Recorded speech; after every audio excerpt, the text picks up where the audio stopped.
Very nice, Sara. Very nice. Welcome, everyone, to episode 70. WINO Forever, the Deppening, ARMageddon, Thursday edition, Depp vs. Stern, part 4. I want to say hi to Hooper, 45. Hooper, I was thinking about the Mets in the shower before and how they used to play, Got to Believe We Are Mad. Maybe they used to call them the Magical Mets, and they would play a medley of homoerotic magic songs when the Mets could barely win 70 games. I remember going to those games in the big bad early 80s of New York City and in Queens, and the Mets had people like Pete Falcone and Joel Youngblood and Lee Mazzilli. We would only go on Friday night and Saturday afternoon. It was like that goody family. I don't think G. Canada wants to hear this. Can't go to a game on the weekday. It's got to be Friday night or Saturday afternoon. And it was some of the worst baseball, some of the worst Mets teams in history. Hooper, welcome. Sue Monster, A. Smith, John O'Reilly, and your legalese. Thank you for making it, sir. Lauren Marie, thank you for all your nice comments on Patreon. And the only reason we're doing Patreon, if anyone doesn't know, it's for all the salacious stuff that gets summarily blocked on YouTube. So all the stuff Howard doesn't want you to know, and that's what we're putting it. The SC, the Chauncey Hayden. I think Chauncey Hayden gets blocked. So the next one, Lauren's going to be a 8.5 hour the Hurricane Sandy saga, which I'm very proud of, which I made back in the fall of 2012 during Hurricane Sandy, and I put that together last night for everyone. So on our Patreon, I think it's in the things. I think you should. It's totally worth. It's the lowest tier just to put the stuff. And we put a short Depp film he directed called Every Cake Kneel, which is a weird Depp period from 1990 to 1993, where he directed a short film, and it's all his cronies and friends and family in the movie. I mean, worked on the movies. The actors, I don't even know. One of them's from abroad, from Crybaby, and it's like 12 minutes long, and Lauren watched it, and I thank you for your kind words. A. Smith, welcome, sir. Thank you for all that you do. Let's scroll down a little bit. We have a very special guest. Finally, there's Sara. Over under 4. She's such a little wise ass. God, hey Sara, get your rest tonight, because I know you got to do the January 6th committee tonight and host it, Liz Cheney. So you got a double duty. Hopefully you pop in and give us a little cameo. I don't know where your priorities lie: the January 6th committee or the Deppening. A lot of people are asking me that. So we got a very special guest here, and Sara, who I got a sneak preview of this, and some of the stuff has landed on the cutting room floor that I suggested she use in this film.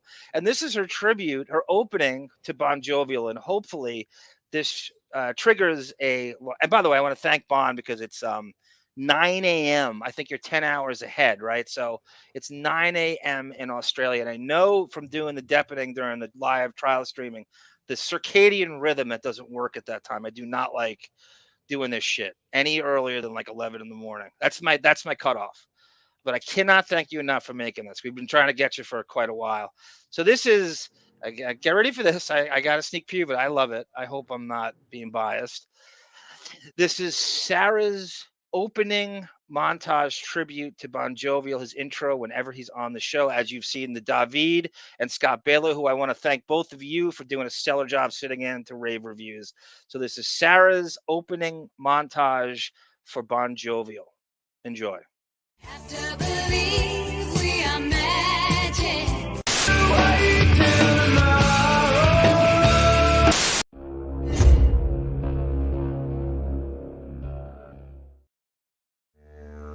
Australia is a wonderful island with a treasure trove of unique plants, animals, and people. There's a knife. It has to be protected. Australia is free of many pests and diseases that are commonplace around the world. That's a sign of aggression. You can see how she's got her mouth slightly ajar. She's got her teeth showing. Declare everything when you enter Australia. Let's let you know you're one of my kind. Oh my god! Not bad, right, Bon? I think love that. That's gonna bear many reviewings. I think of this. That's not good enough. One's not good enough. Let's watch it again. Yeah. I don't even know. Yeah. Let's do it again. Have to believe we are magic.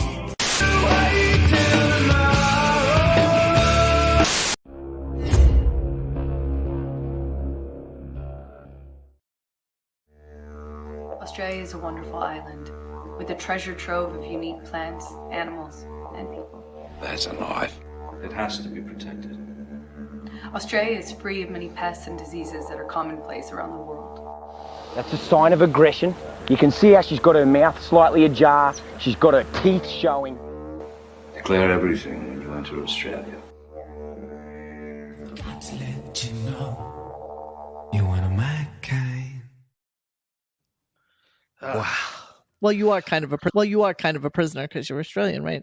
I forgot the man comes with drops. And by the way, feel free to wield as many drops as you want. Like, like your Amber Heard in an Eastern Columbia building, California king bed. I'm God, what do you stunned, think, Bon? and What do you think? oh, I loved that the Steve Irwin bit. That's a great juxtaposition, and thank you, Sarah, and thank you, John. And I just need to tell everybody that they are replacing a kitchen, whole set of windows next door to me right now. So there's just going to be these explosions of sound, and I'm very sorry. I think people will think that I'm actually like playing drops or something soon. You'll hear crashing and banging, but I promise you, it's. I'm gonna try and mute if it gets really. I gotta really tell you, bad. you've I'm given me scared, 5 man. warnings. I'm scared. I haven't heard anything so far. So you're so good Oh, as far as I'm before concerned. it was like a tidal wave, and I just went, oh my god. Wow, Bon, I heard nothing. It's nothing. And I got a pretty sensitive headset cranked up. And from my shitty Daredevil Matt Murdock bat eyes, I have pretty decent hearing. I can't hear anything. Oh It's no, sort it's jackhammer. Remember when a Fleck was on Howard's show last year? I think it was. Yeah. And he started going, "What the hell is that?" Oh yeah, good call. And he's like, "There's right. drilling next door," and then he ran out. Oh, they're renovating, and he ran out and told him to turn off. It's going to sound like that. It hasn't started. There you go. Hear that? No, I didn't hear. I swear I heard nothing. I was hoping Ben Affleck would have reinvigorated his Goodwill Hunting spirit and joined them in the construction crew. Because wasn't he a construction worker? Yes, he was. Remember the speech? Like, I know that movie backwards. Remember You the love speech? that movie, and I do too. And I think everybody I will agree with me cried in that movie. I'm it's not ashamed. really a genius. It is a masterpiece in a lot of ways. Did you know that the Nolan Dark Knight film, no, actually, Dark Knight Rises stole from it? No. The Michael Caine Christian Bale scene at the end when he tells him to go run away with Anne Hathaway is exactly ripped from the end of Goodwill Hunting when Affleck does the monologue to Matt Damon Gotcha. about go home, go to California, don't knock on my door, don't tell me you're leaving, just go. Yeah, that's a classic. Oh, I didn't know that. So That's a it's classic. the same. Yeah, they got caught lifting it. No I one did. love that speech in Goodwill Hunting when they're drinking the beer with Matt Damon after work, and he goes, "I don't know what you're doing here, man." Yeah, it's like you've got a golden ticket and you're fucking working here with me, like just doing crap. But great stuff. But the Robin Williams bit killed me at the end, where he's hugging him, saying it's not your fault. And I was in cinema, and I just started crying. I cry in all of those moments. I was just like, oh fuck. As someone who's been in therapy most of his life, I've always wished for that Sean Robin Williams therapist, and it did. I have too. I have had almost not. I've seen psychologists and never got to anything like that. Like never. Yeah, got to doesn't it being raise the friends bar with so them. much on That's- psychology that you're just like, I'm never gonna get a therapist like this? Doesn't it almost like Yeah. give you like false expectations of what the normal therapist is? They're out somewhere out there. There's a guy like that, but you just gotta find. You could look for years and not find it. Yeah, and the whole dynamic of he became like a father figure to him, and Matt's like trying to mess with his head at the start. He's looking at his picture of his dead wife. Yep. Like that never happens. You don't see their world, but in the movie it was just excellent. And I remember when I read about that movie, they originally had like this not sci-fi, but conspiracy action theme to that movie. And I didn't know that. I really. They did. There was going to be like a story thread where Matt Damon's character was like, Almost like when he was a talking. science space genius kind of thing, or Yeah, and there was like he went for that interview with the NSA, I yeah, think. yeah, Yeah, yes, that, yes. and it was going to be a part of that, and then I think the director or Gus Van Sant. someone said, let's tone down the whole suspense thriller part of it, remove it all, Right. and we're just going to do a story about a guy who's got a lot of problems, and needs to work out what he wants to do with his life. And You know what's interesting? It made a lot of money too. It's not oh like you could god, say this is a small film, it's an independent, oh, we're gonna make it grounded and we're gonna stay away from it. Actually did really well, like internationally. I think I don't know if Melvin's in there, you could look it up. I swear, I think it made like $500 million. It made a lot of money. yeah, For a it was movie like that, it was huge. crazy. It did make that kind of money, and it only cost probably 5 million or something. 10. It was a low budget. Oh And yeah. And I mean, what are you um, paying for? You're paying for Robin Williams? Like what was Affleck and Damon demanding and Minnie well, Driver, they'd done Ronnie Lim? Matt and Thing had done Chasing Amy, and maybe they did that a couple of years later. Yeah, I he think was a Chasing Kevin Amy was Smith muse. 99 or 98, Yes. and they'd done. Yes. And they weren't good actors. Like Ben No. Affleck was very No. bad acting, but still, kind of you like him. And Matt Damon wasn't the best acting either in it, really. Like Robin Williams was incredible in it. Yeah. And Yep. what's his name? Stellan Skarsgård, Yeah, that's right. the He's other in that. teacher. Oh man, Yes. I went and saw all of his movies I after actually seeing that thought film. Minnie Driver was really good in it too. Oh, perfect. Yeah. Perfect. She has a lot of Quirky, perfect. she's almost like a poor man's Kate Winslet. We were talking about Kate Winslet last week, how she's just like she's got an amazing career. Like there's no rom-coms, there's no cornball stuff she's embarrassed of. It's almost like an airtight, you can't manage her career better than she's done. And she's like a perfect American accent when she does it. Yeah, it is. Oh, yeah, it is. She's done so much stuff, and to think that like her, you look at Titanic and she's not even trying. She doesn't even. It's like her need to worst movie. I know, try it's like in her that. worst movie, I Yeah, know. it's so the acting. Yeah, the storylines are just hopeless for her. And fucking, I mean, Leonardo in Titanic. God, who would know? Like after that. Did you know that I don't know if you listened to that. Depp got offered Titanic. We Yes, found that I out knew on the that. story. Yeah, It was yeah, crazy. yeah. And he's 10 years older than DiCaprio. It's a and he turned it down. He said he was getting douche chills. And I could see why when you watch it. It Oh, gives you, yeah. Johnny would have been great in that. He You know, probably would have Johnny. made it better. I bet, yeah. With He his would have charisma. made it. He would have been more like Quirky. and from the bad side of town. Like Yes. Leonardo was kind Yes, of a darker, right. a good kid, where Yes. it would have been better. I agree. I want to compliment you on your filmmaking skills, and I mean, just that you're kind of a Renaissance man with the. Do you consider yourself more of a musician or a filmmaker, or kind of a Renaissance man who does it all? Because it is Oh, like that's a good question, I guess. filmmaking, as you can see with Good Will Hunting, and Sarah has this innate gift as well. You can go to all the film schools you want. You can go to all the. You have to have a vision to yourself that you just can't teach, and you have those interstitials, and it's just and it doesn't matter what program you have.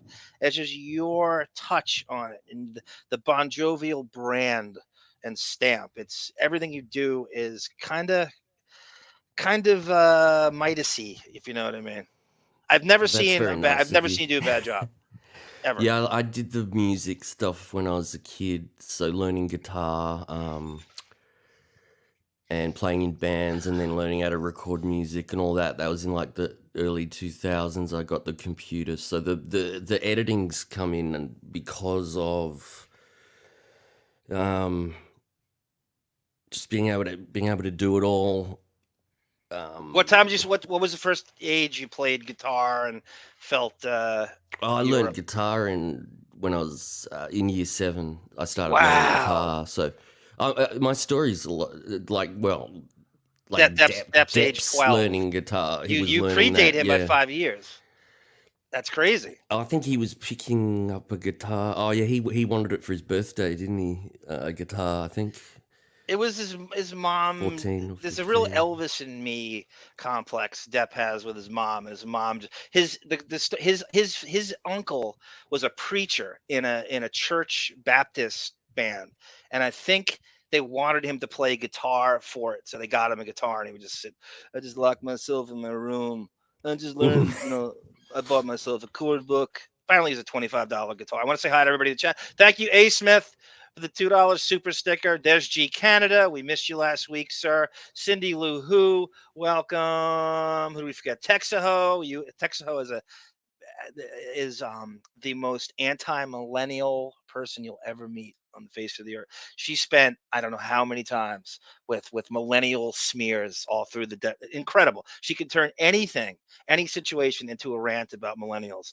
Affy, welcome. There's Lauren Maurice, JJ Thrash. Thank you for all your kind words. Look, so oh god, Silver. Did you? So you knew everything in there. All the cliches that Americans associate Australians with. Sarah jammed in there as a she knows exactly what. Not to be patronizing, just to No. you know. Our culture's hilarious, and it's so fun. It's just funny how the rest of the world sees us. But yeah, the Silverchair, I love love them. Silverchair. I saw them so many times live. I've got I'm a big Daniel Johns fan. He just got out of rehab a couple of weeks ago, so that's a good thing for him. Who am I? Michael Hutchins over here. Did you? That did was you? so Are you a bad big when that fan? happened. Oh, Yeah. What's your take on the INXS and Michael Hutchins absolutely suicide? awesome. It's The suicide was he's a just Depp the most- confidant, by the way. He was a big Depp confidant. He's older than I thought. He would be. I looked his age up a few days ago. He'd be 62 today. But what was your take on that? that was tragic. Everybody loves In Excess. I don't know anyone who doesn't like him. That was just and the details of it were just disturbing. And that was an absolutely huge story when that happened, worldwide. Are they bigger? Are they more sacrosanct in Australia than they are even here? Because they were big here for about 4 years, Yeah, and they're I guess huge I bet. here. It's like Midnight Oil, In Excess, Oh wow! Silverchair, and a few other bands. Do you remember our journalist from Radar Online, Adam Levy, who broke all the stories, and Howard had him fired from Radar? That's a true story. Howard actually had him fired from Radar, and he's now with the Yeah. Daily Mail. Yes. He did stories on Howard's hair, the daughters, Zoo. Oh God, he's a L.A. journalist, and he did a story on Stallone and Al Pacino last week, which I saw on accident. I gotta fucking reconnect with him, have him on again. He's a journalist, and for our first, you heard the Radio Gunk, the first episode with Chet Hayes. He's the reason that we did that. He really is the catalyst for the first episode. That was fascinating. And when I was editing and I was like, oh, what is this? And then I was listening to it, I was going, okay, this is interesting. And Monique was interested in it. And that Justin his name's Justin or something on Oh, Twitter. you're talking about, yeah. I know what you're about. Something like that. I was funny at first. Yeah, I can't believe Howard got him fired. It's unbelievable how he got that. That's what he does. Throw that to FHM, Buchwald, he's a Buchwald piece of goes shit off and- behind this. Yep. Yeah, I mean, he really is. And you talk about when we get into the review of the album, you talk about how Howard just won't do anything unless there's money involved. You see how these other people like Depp and Dave Grohl, because he's going to come up in the album review. They do things for people for nothing. Yeah. They don't need it. They've got so much money. Like, is 500 million enough to not need to get paid $100,000 for doing something for somebody, like something for their music or a movie or something? It's just crazy. It's fucked.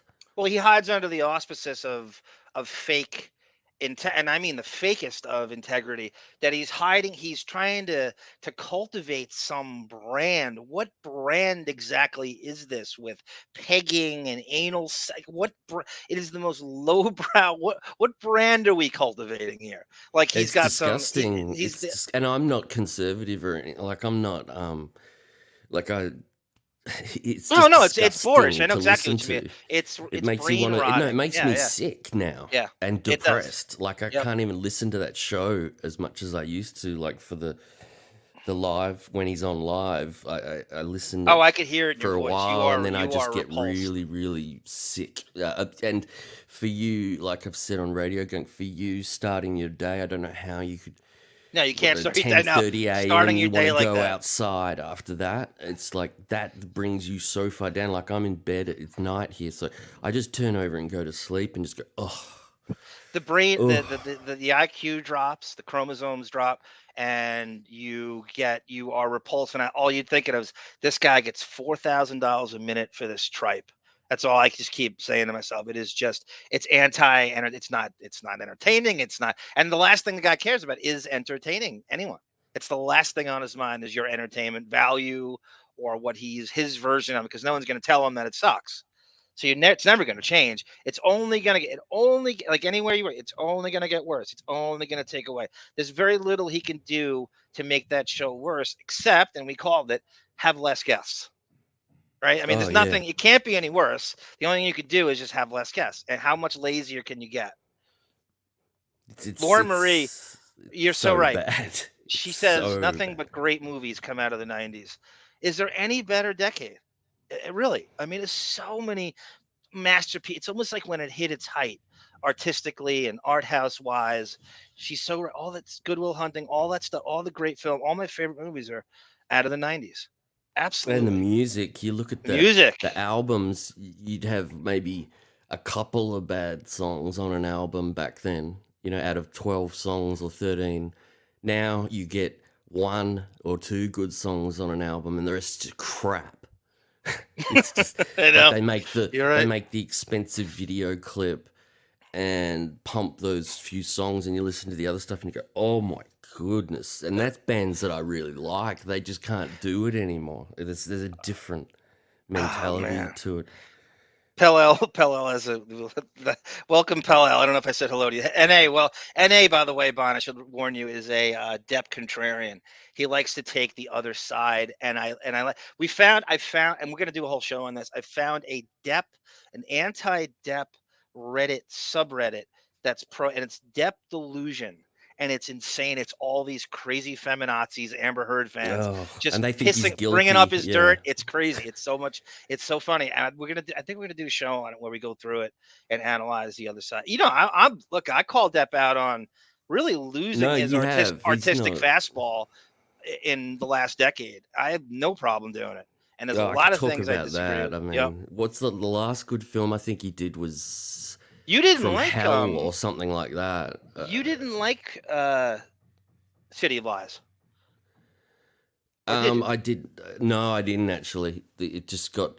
I don't know why. It just started after a while. I was just like, oh, this is all just going by me. It's all really deep, serious. You but- know what? You might have to watch it again. Let's get like some context with it, because when you do know the whole story, it's more impressive what they try to do. That movie is wrought with. I mean, we're gonna do our City of Lies, Depp versus Brooks final episode on Sunday, I think, 4 o'clock Eastern U.S. time. Pell writes Nice. here. Stuttering Johnson. Oh no! This one. He wanted this. No, what do you? Oh, okay. He goes, Depp's guitar is honorary, like Elvis's karate skills. Oh, Did it's you? so cruel, man. Do you know what I've heard? I've got a clip for you later of Depp playing guitar because I know you're dubious about if he actually strumming, if his guitar's plugged in, and I guarantee it is. Oh, but I'm not the only one saying it. I mean, I watched. I know. I read a I've- whole commentary of musicians like yourself that were going. I don't think he's. I've been playing. I've been playing I'm gonna music prove, for I'm gonna 35 prove you years, wrong, and I I can't think. see a chord he's playing. I'm trying. I think I can prove you wrong with the clip I got. No, okay, but- no, that's fine. But he would be devastated. That's the thing you got to remember with that. He would say, Oh, come I on, know. man. I've I been know. playing since I was a teenager. I know. You guys, I'd never say it to I his can't face. believe you guys are. I'd never say I it. love But it. would you I say? love I it know that you're it not a is a big sports guy. conspiracy theory. No, I I'm know you're not, not but a I'll big sports try. guy, I but can just pretend. I can do a just good pretend for a minute. imitation. Yeah, So yeah, go when for it. he's because you've been playing guitar your whole life, so you don't stare at the guitar chords anymore, right? When you've been playing since you were 7 years old, right? No, and I don't think he does either. He does. He does. That's Oh, Sarah's big point of contention. So it'd be like if I've been playing basketball probably lot less than you. I think I started later than you were playing, and I'm not the great. There's things I excel at, and there's things I suck at. I have my weak points, my strong points. But again, I'm a conservatively decent dribbler. It would be like if I stared at the ball still when I dribbled. wait, you weren't playing. You were playing basketball much earlier than 11 No, years not old, like weren't you? you What, know how like six? I'd imagine you would have had a no, basketball no. when you could walk. Just I start was walking. in when I became serious with it, when we Okay, started all playing right. every day and at lunch at recess in elementary school, I was in 5th grade. That's the first year I became smitten with it. No, but I I know what you're always talking. liked it, but I didn't love it until 5th grade. I know what you mean. Like, I don't know. I was singing when I was playing guitar as well, so I wouldn't be looking down. But I don't know if he does it that much. He's playing really. When I get to the clip, he's playing really simple stuff. That's the Yeah, stuff that you learn that's what I when want you you to. That's what I learn for want the your first opinion on. couple of months of guitar. So Yes. it's almost absurd to say that he isn't, because he has to. It's so simple. It's not. Well, It's on not the like album, he's he's not. got. He's not trying to play a guitar solo, like a really fast guitar solo, and you go, I wonder if that's real or not. This is just stuff that, if I sat you down with a guitar, I could probably teach you one chord in like an hour. It'd be hard. It'd be difficult, but I'd be able to say, this is how you do it. And I keep putting your hands there, and you'd actually be able to go, that's where I need to put my fingers. So for Depp, these chords are so easy. I don't know. Yeah. I'll look at it when we go the video. I don't think he's looking I down. He's don't want actually you. I mean, singing while you don't have to he's get strumming it. Yngwie Malmsteen on us and get all technical. But you do what you want. You don't have to get. Keep it simple, as Bobby the Brain Heenan would say. Keep it simple for the humanoids, to the Oh best of yeah, your ability. the clip's fantastic anyway, because it's Jeff Beck and him, and it's and I checked it for copyright too, just in case. I know Sarah would Okay. probably be concerned. I would too. I do that with Radio Gunk. I upload it and Sometimes the leave it copyright's worth unlisted. if you monetize it and you're losing not a lot of money. It's like, who gives a shit? I would rather have the integrity of playing the thing, and we'll just the little monetization you might get Exactly. is not I've said worth. that same Yep, thing. it's just not worth. That's I what said we it to did. Monique all the time. That's what I said last time when we did the I want to feed Beefus promotes part 2. Yep. That Bobby Flay clip at the end got. I knew it was going to. Oh, get you did copyright, such a and good job on that. Oh, You did thank you. such a I've actually. that shit. I don't think people realize how hard that shit is to find. When those daily talk shows come and go, you can't find. Even my friend Boff, who helps me find some really obscure shit, and you're actually good at that too. I don't think people realize those daily talk shows they just burn that shit. You can't get that Yeah, anymore. I went to your. I know you go to them like Daily Motion, and then I went to Yeah. Torrents, and I Yep. was using other peer to peer at your apps that you're connecting to other people's computers to try and find stuff. But there's still some that's just. I think it's actually completely gone now. Like, you'll never find them again, which sucks. And this is why that Boff is great, but I think he has access to this. What drives me crazy is that dark web, there's some fucking database out there that we just haven't found and tapped into that has Yes. all that weird shit. They do. They are, and I actually paid for one. They're called news groups. Yeah, remember Which that is shit? old News school groups? 90s shit. I paid for one a year. I sent you a message about it, and I was getting a lot of stuff, but it was still just the 2001 shows and the 2000, which I know you've got. I got them all. Yeah, I got them all. You can still find them, but they were hard. But I got all of that stuff. I'll send you a it's link. super I have them difficult. all. Yeah, I don't want you to struggle anymore. It's a waste of time if you don't because thanks to Boff, I have it where if I just get right to it, I don't have to search anymore. I just go Yeah, right to it. same here. I've got folders with like 2001, 2002, because you probably did it too. I used to find it because I wanted the one clip. So I'd find the show like on archive.org, Then I'd find that 10, 20-second clip for Radio Gunk, and then I'd just delete it. And Yeah. then after a while, like last year, I was just like, I can't delete any of this I- anymore. I'm not- I've I gotta don't delete put anything. all of this I on an save- external I hard hoard drive. everything. And Yeah, I've got to I'm have not- folders for video, all old video that I get, because you get rid of it, and then we're doing crazy stuff. Like 6 months later, we're like, "Where's that clip?" Oh, I And know. I'm like, Yep. So now I've got it all saved. Like I've got templates for it all. I've got all this stuff, and it's crazy. It's just it's so much information. I mean, you look at his career. I mean, I wish we could get more stuff from the '80s, because I've got a lot of the stuff from the '80s that you've probably got I too. got It's as not much as we're going to be able to use. I mean, at some point, I'm not saying there's a statute of limitation. It's a time when my favorite thing from the '80s is when they got attacked at the L.A. What the hell were they doing? Oh God, yeah, the we played the comedian audio. Gary. Yeah, that was something that I've always been meaning to I find. want the video, because they were filming Elaine that. Boozler. I reckon they deleted it. Yeah. They, because Uh, I think that's the best clip I've ever heard you get. That I It's couldn't so believe good. what I heard when I heard Yeah. it. I was like, "This is," and then I was like, "I think I sent you a message. I was like, we got to get the video," and you're like, "Oh, you will never find the video." And I was don't like, know "Oh." where they would have been running a camera for it, because there was no show, and the Channel 9 show, I don't think it started yet. So I But don't I know think if they. Howard, when you know how Howard's yelling, "I'm going to take you to court," and Yeah. I think he yells, "We got it all on film. We got it all on film, though." But he says, like, "We got it all on film." I think he says that. Did he say on film or recorded? I'll have Maybe to double check. I'm gonna go back and listen to it, because I'm you might be hoping he right. says You might be film. right. Maybe I I'm didn't hoping. even. John O'Reilly, thank you, sir. Bob Nelson, Costco. That's such a Long Island. Bob Nelson's like a Long Island comedian that probably worked with Jackie. He definitely did with Jackie Martling back in the '80s.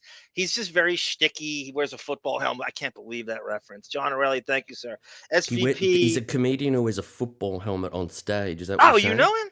No, I'm asking. Oh, okay. Just Yeah, from yeah, what yeah. you said, Yeah, I'm he's assuming just very shticky. He's one of those dudes who were. You remember Jackie Oh my told that story God. about with Eddie Murphy, how he knew Eddie Murphy from back in the day. Yes, he That was wrote- one of the guys, the Yeah. Long Island comedian, the gaggle of Long Island comedians that did the same show all the time on those, Governors and Levittown and that kind of guy. Get her done. It's like that. He cable is, yeah. guy. Yes, he's They got a a bit gimmick. of a Super so a little- gimmicky.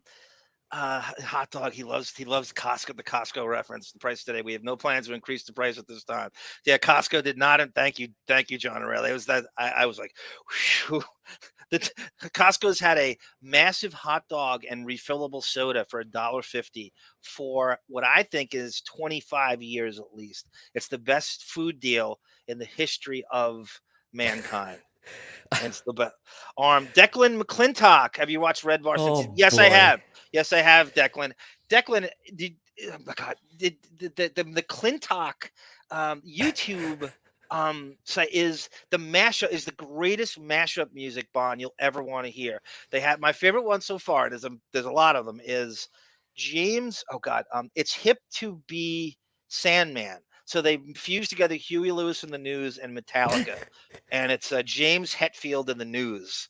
It's like you did it. That's what it reminds you of. It's like your seamless ability to fuse audio.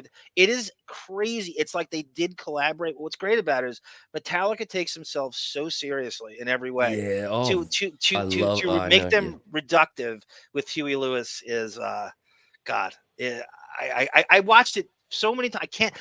Something McClintock is the guy's name. He does fusings of, and so just look up. It's Hip to Be Sandman, James Hetfield and the News. You will not be disappointed. Sarah is the one who introduced me. And speaking of which, look who we have here. What is going on here? What is going on here? What's up, Rip City? What's up?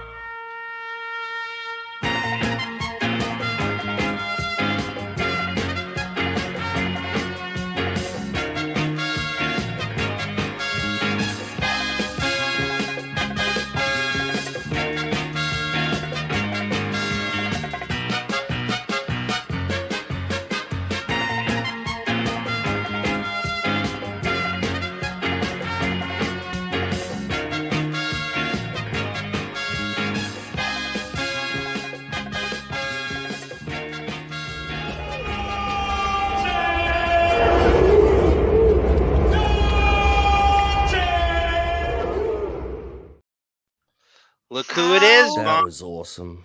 Hello, Sarah. How pitiful that I made an intro for myself. I think loved it. I The love music was fake perfect for pomposity. it. That works perfect. You That don't know is music. that is the old 70s and 80s Blazer broadcasting theme music. It gives me chills and it makes me almost weep because The it's so Portland nostalgic for Trailblazers, me. Bon. The NBA's Portland Trailblazers have their own theme music. And I didn't know what this music was until YouTube came around because in Long Island, I was a Blazer fan growing up on the opposite side of the country. And we just couldn't see them as much as I wanted to. I'm so jealous of the kids today who have the NBA League Pass because I would have watched all 82. And that's not the only team I would have watched all 82. But so until YouTube, and I'm watching their original home broadcast from Sarah's native land, and I realized that was their theme song. So you don't know this shit until YouTube came around, because it was so localized. Sarah, how long has that song been around for them? Oh, late 70s, I'd say, or early 80s. Ever since I can remember. It's just it's so that team was so wholesome back in the day, and you know they really weren't. They just didn't have social media. There's a lot of cocaine going on, but in my world they were so wholesome. Jerome Kersey, Buck Williams, Caldwell Jones. They were just the greatest thing ever, and I miss them Unfortunately, greatly. a lot of those guys have passed away. It's crazy. Most of them are dead. Well, no, I mean Cliff Robinson. I saw the saddest picture in the world. Somehow, somebody had a picture of Drazen Petrovic, Cliff Robinson, Yeah. Jerome Kersey, and Kevin Duckworth have all died in the last 10 years, and then none of them are even. I mean, barely 60, and it was some hypertension and some weird. And that was, oh man, did it get me? Well, every time I drive, sorry, Bon. Every time I drive to my parents' house, I drive by Kevin Duckworth's place of death. So I'm always like, okay, here's to you, Kev, as I drive by. It's so pitiful. But he died. He was like 450 pounds when he died. It was so sad. You knew he would be. He couldn't stay in shape when he was playing. Yeah, it was horrible. Anyway. Okay, one more time.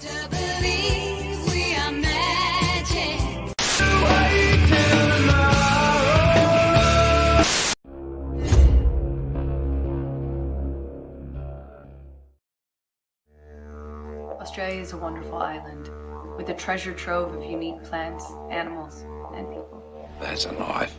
It has to be protected.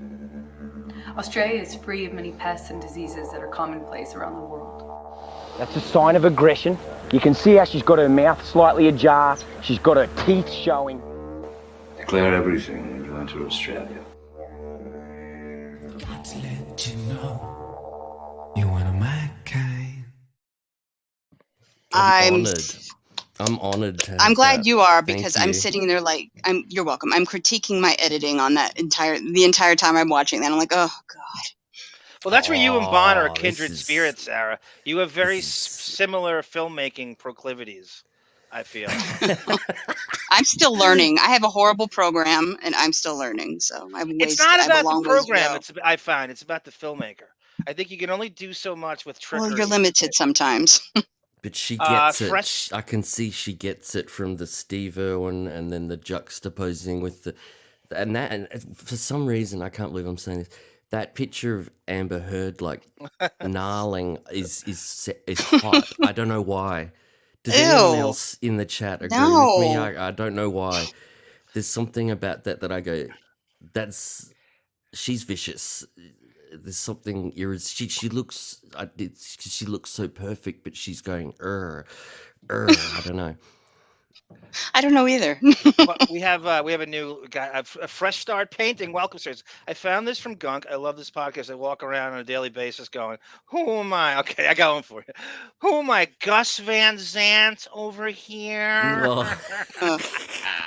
You just take whatever that's Dennis Miller's monkey trick we like to goof on. She's what the Whatever you kids think call a basic bitch. This Basic guy's of the doing, basics. who am I? Fred Norris over here. Oh God.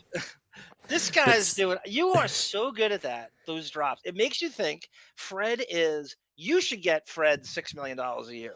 How expendable he is, because you're updating your reference drawer every week. Fred can't give you one new sound effect in 15 years. No, he needs something. He needs something. I don't know. Maybe he just needs to get away, leave that show. I don't He think doesn't he's seem to needed at keep all. up with They it. don't Nothing need else. it anyway. He's nothing else. Sarah- Saturday He Night really Live isn't doesn't. calling. King Norris. No, he's got no chance. But Sarah's got the eye for the detail in the videos. You- I you- see it straight away. Yeah, You can both tell. do. You have a very similar, avant-garde with the interstitials and the vision that comes in your head. And I'm going to plug this in. You really can't teach that at any film school. It's like what we say about Depp, who I think is a bit of a virtuoso as an actor, because I think that what he does and the charisma and the facial expressions and the subtlety he has cannot be taught at the Strasberg School or any No, he's Juilliard. incredible. And you Yeah. see him in the trial. My God, the acting. I've never seen anything.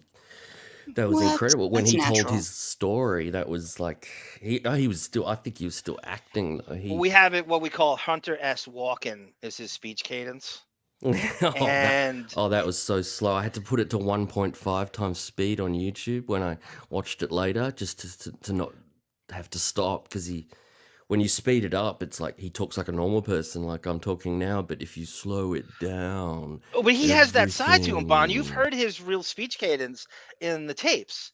And you hear him on 21 Jump Street, and you hear his younger days. In fact, I have a clip from his Arsenio Hall, and he's a little bit skittish and nervous on the thing, but he's speaking way quicker. And I have him on the old Brian Gumbel morning show.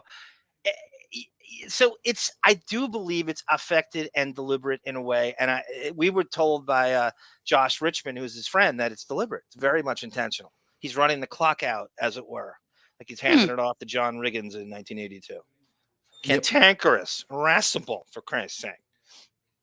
And people like to talk that way, to slow it down. You know, when Howard says, when he wants to make a very serious point, wants you to listen.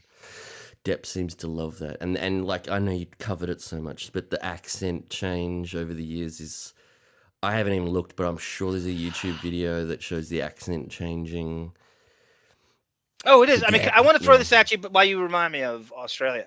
So we're going to be doing very soon. I'm guessing within the next 3 weeks, 3 weeks, we're going to be doing the Australia case with Barnaby Joyce. Apparently, they're going ahead with a what is it, Sarah? Obstruction and lying under oath and Perjury. perjury. I read today, I don't know if this is accurate, I didn't even click the link, but they issued a warrant? I haven't looked into it, though. I don't know.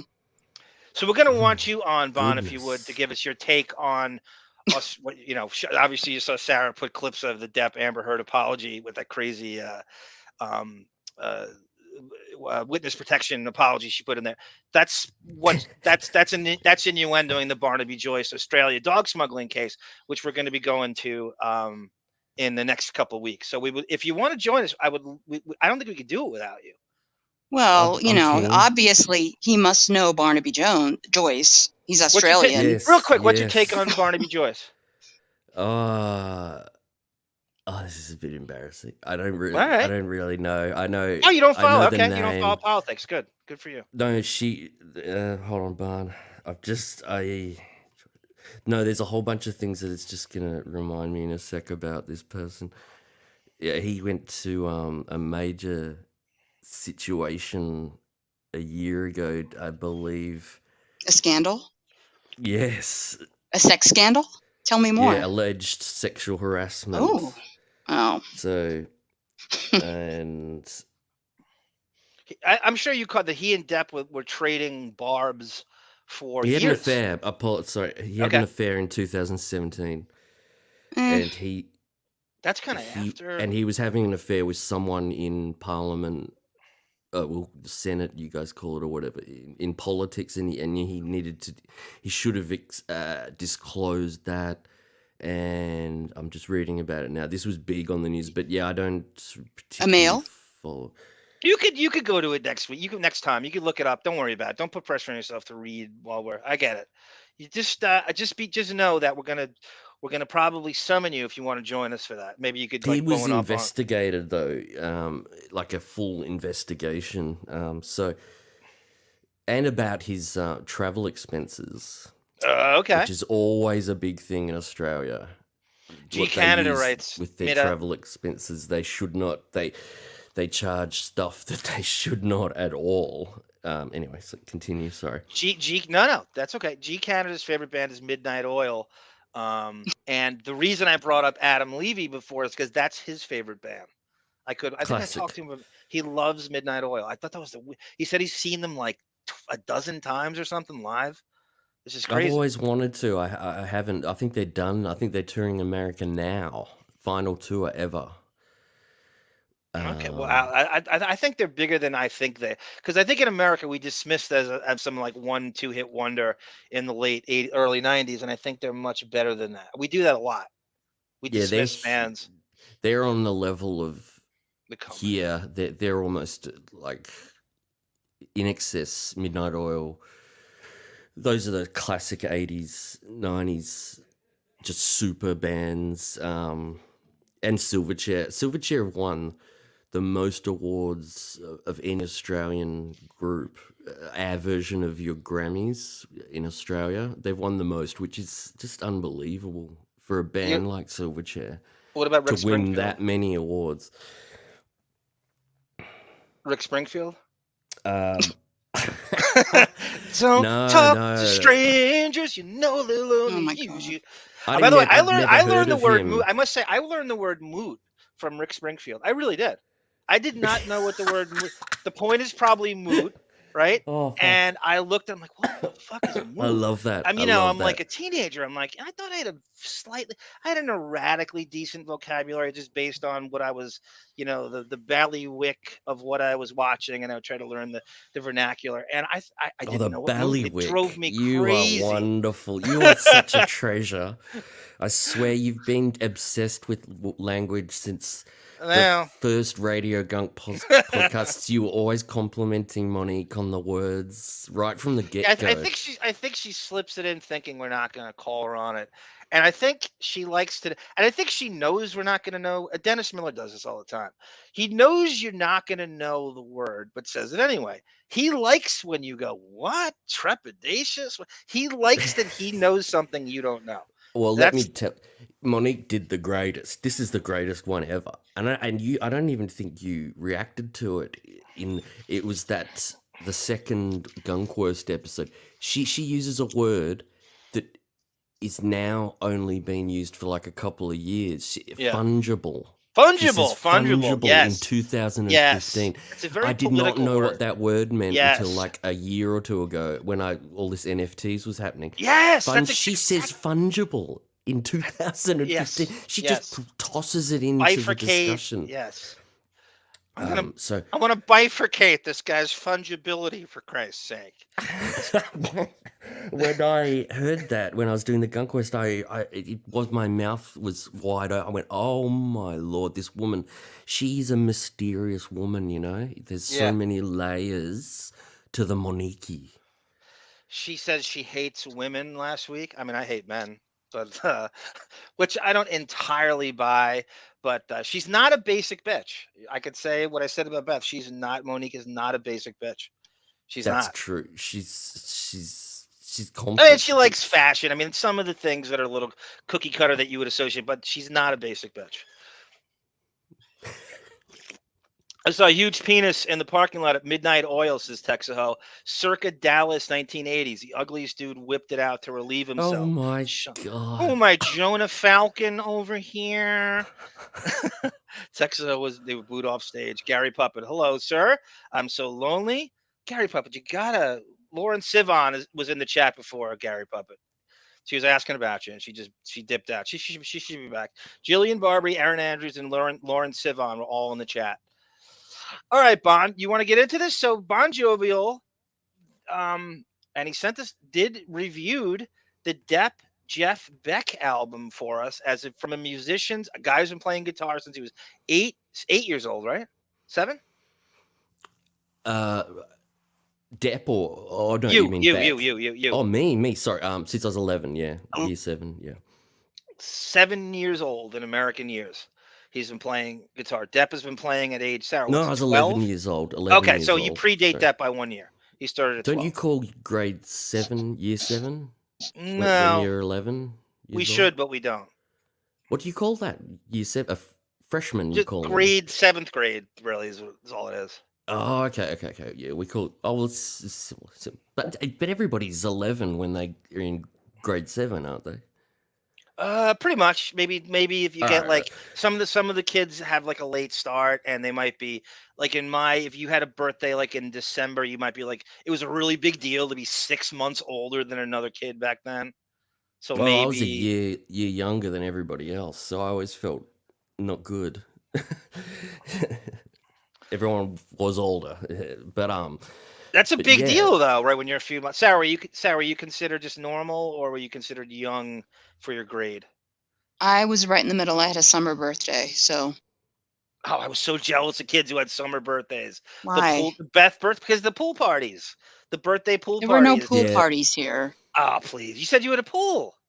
Yeah, well, we also had to stop class numerous times a month because some brat in the class had a birthday. I never got that. That's true too, right? Wow. The class birthday with the cupcakes, the mom bring it. You didn't have that, right? Yeah. Okay. And it's butt ass hot during my birthday. So guess what? Mom made us go outside.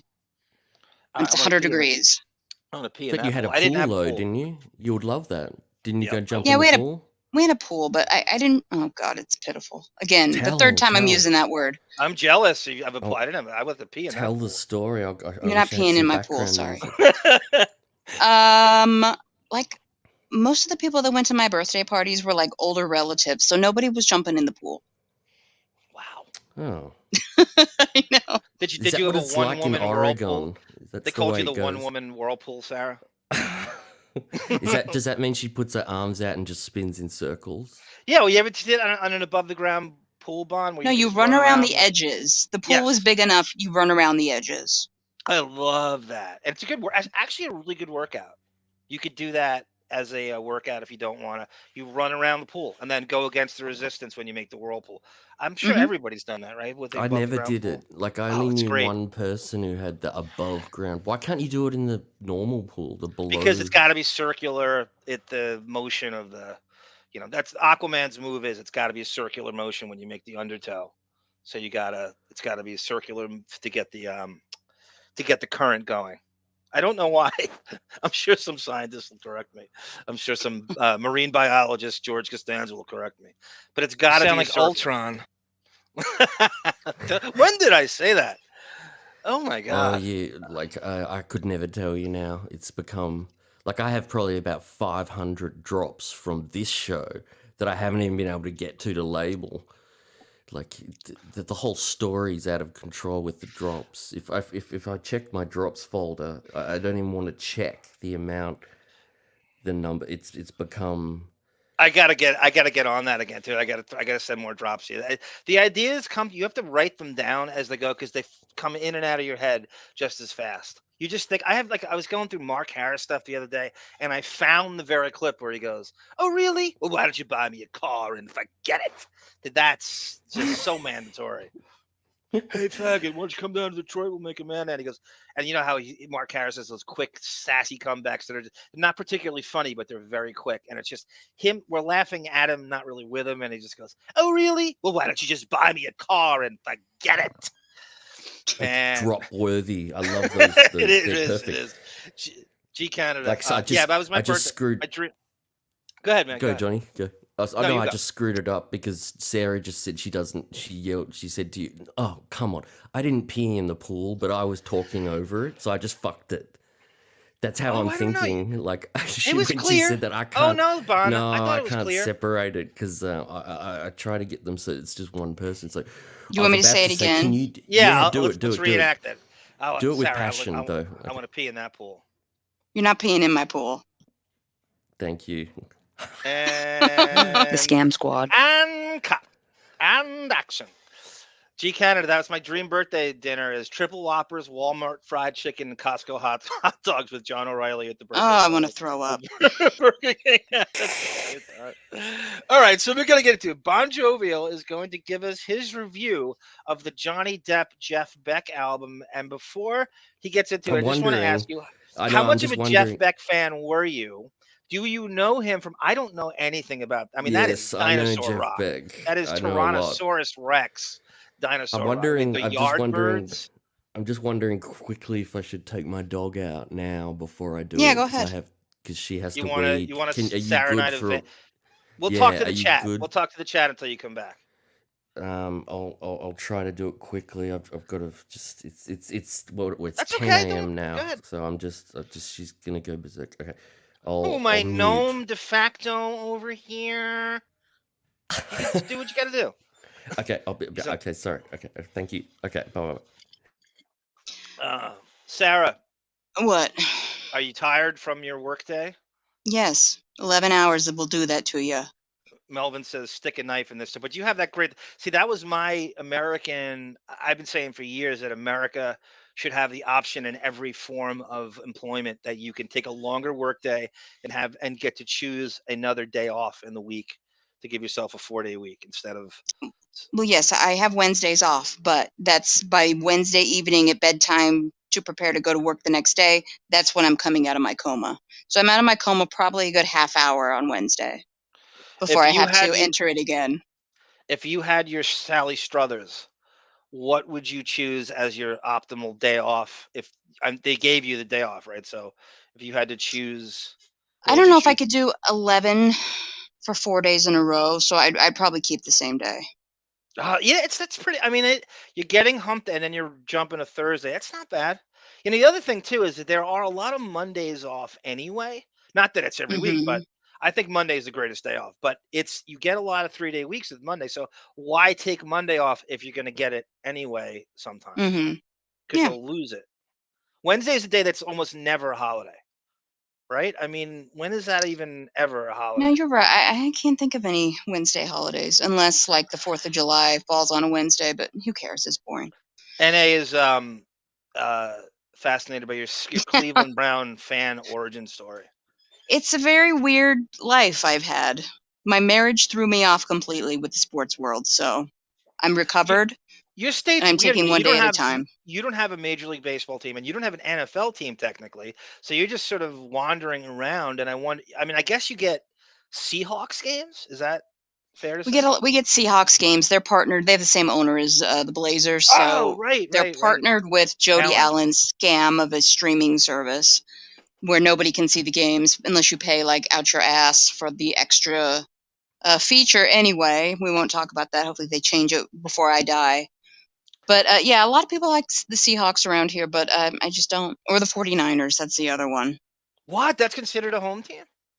Yeah, San Francisco. We're right in between Seattle and San Francisco. Okay, I'm gonna sound like an I'm a TV nerd here, but I'm gonna say something it's not controversial. It's just very, very. G Canada's gonna kill me for this. It's very, very rebellious.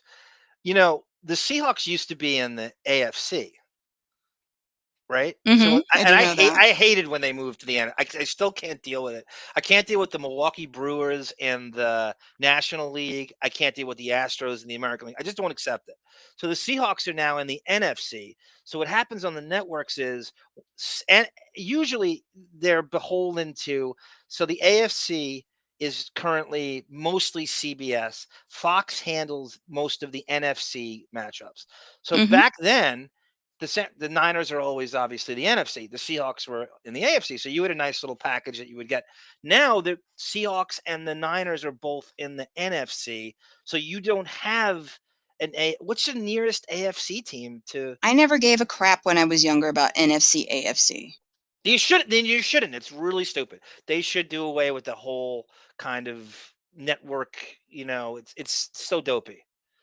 It would be like in the NBA if TNT goes, "Oh, we're only going to show the Western Conference," and ESPN goes, "We're only going to show the Eastern Conference." Yeah. It would be the dumbest thing in the world. How that still goes on, or baseball, if ESPN said we're only going to show the American League and Fox said we're only going to show the National League. Yeah. It would never happen like that. I need to know Cape's favorite team, NFL team. You see that? Yes, I do see that. He thinks that the helmet is they can't. They've done nothing with that helmet for years, and you love the simplicity of it, I right? love the helmet.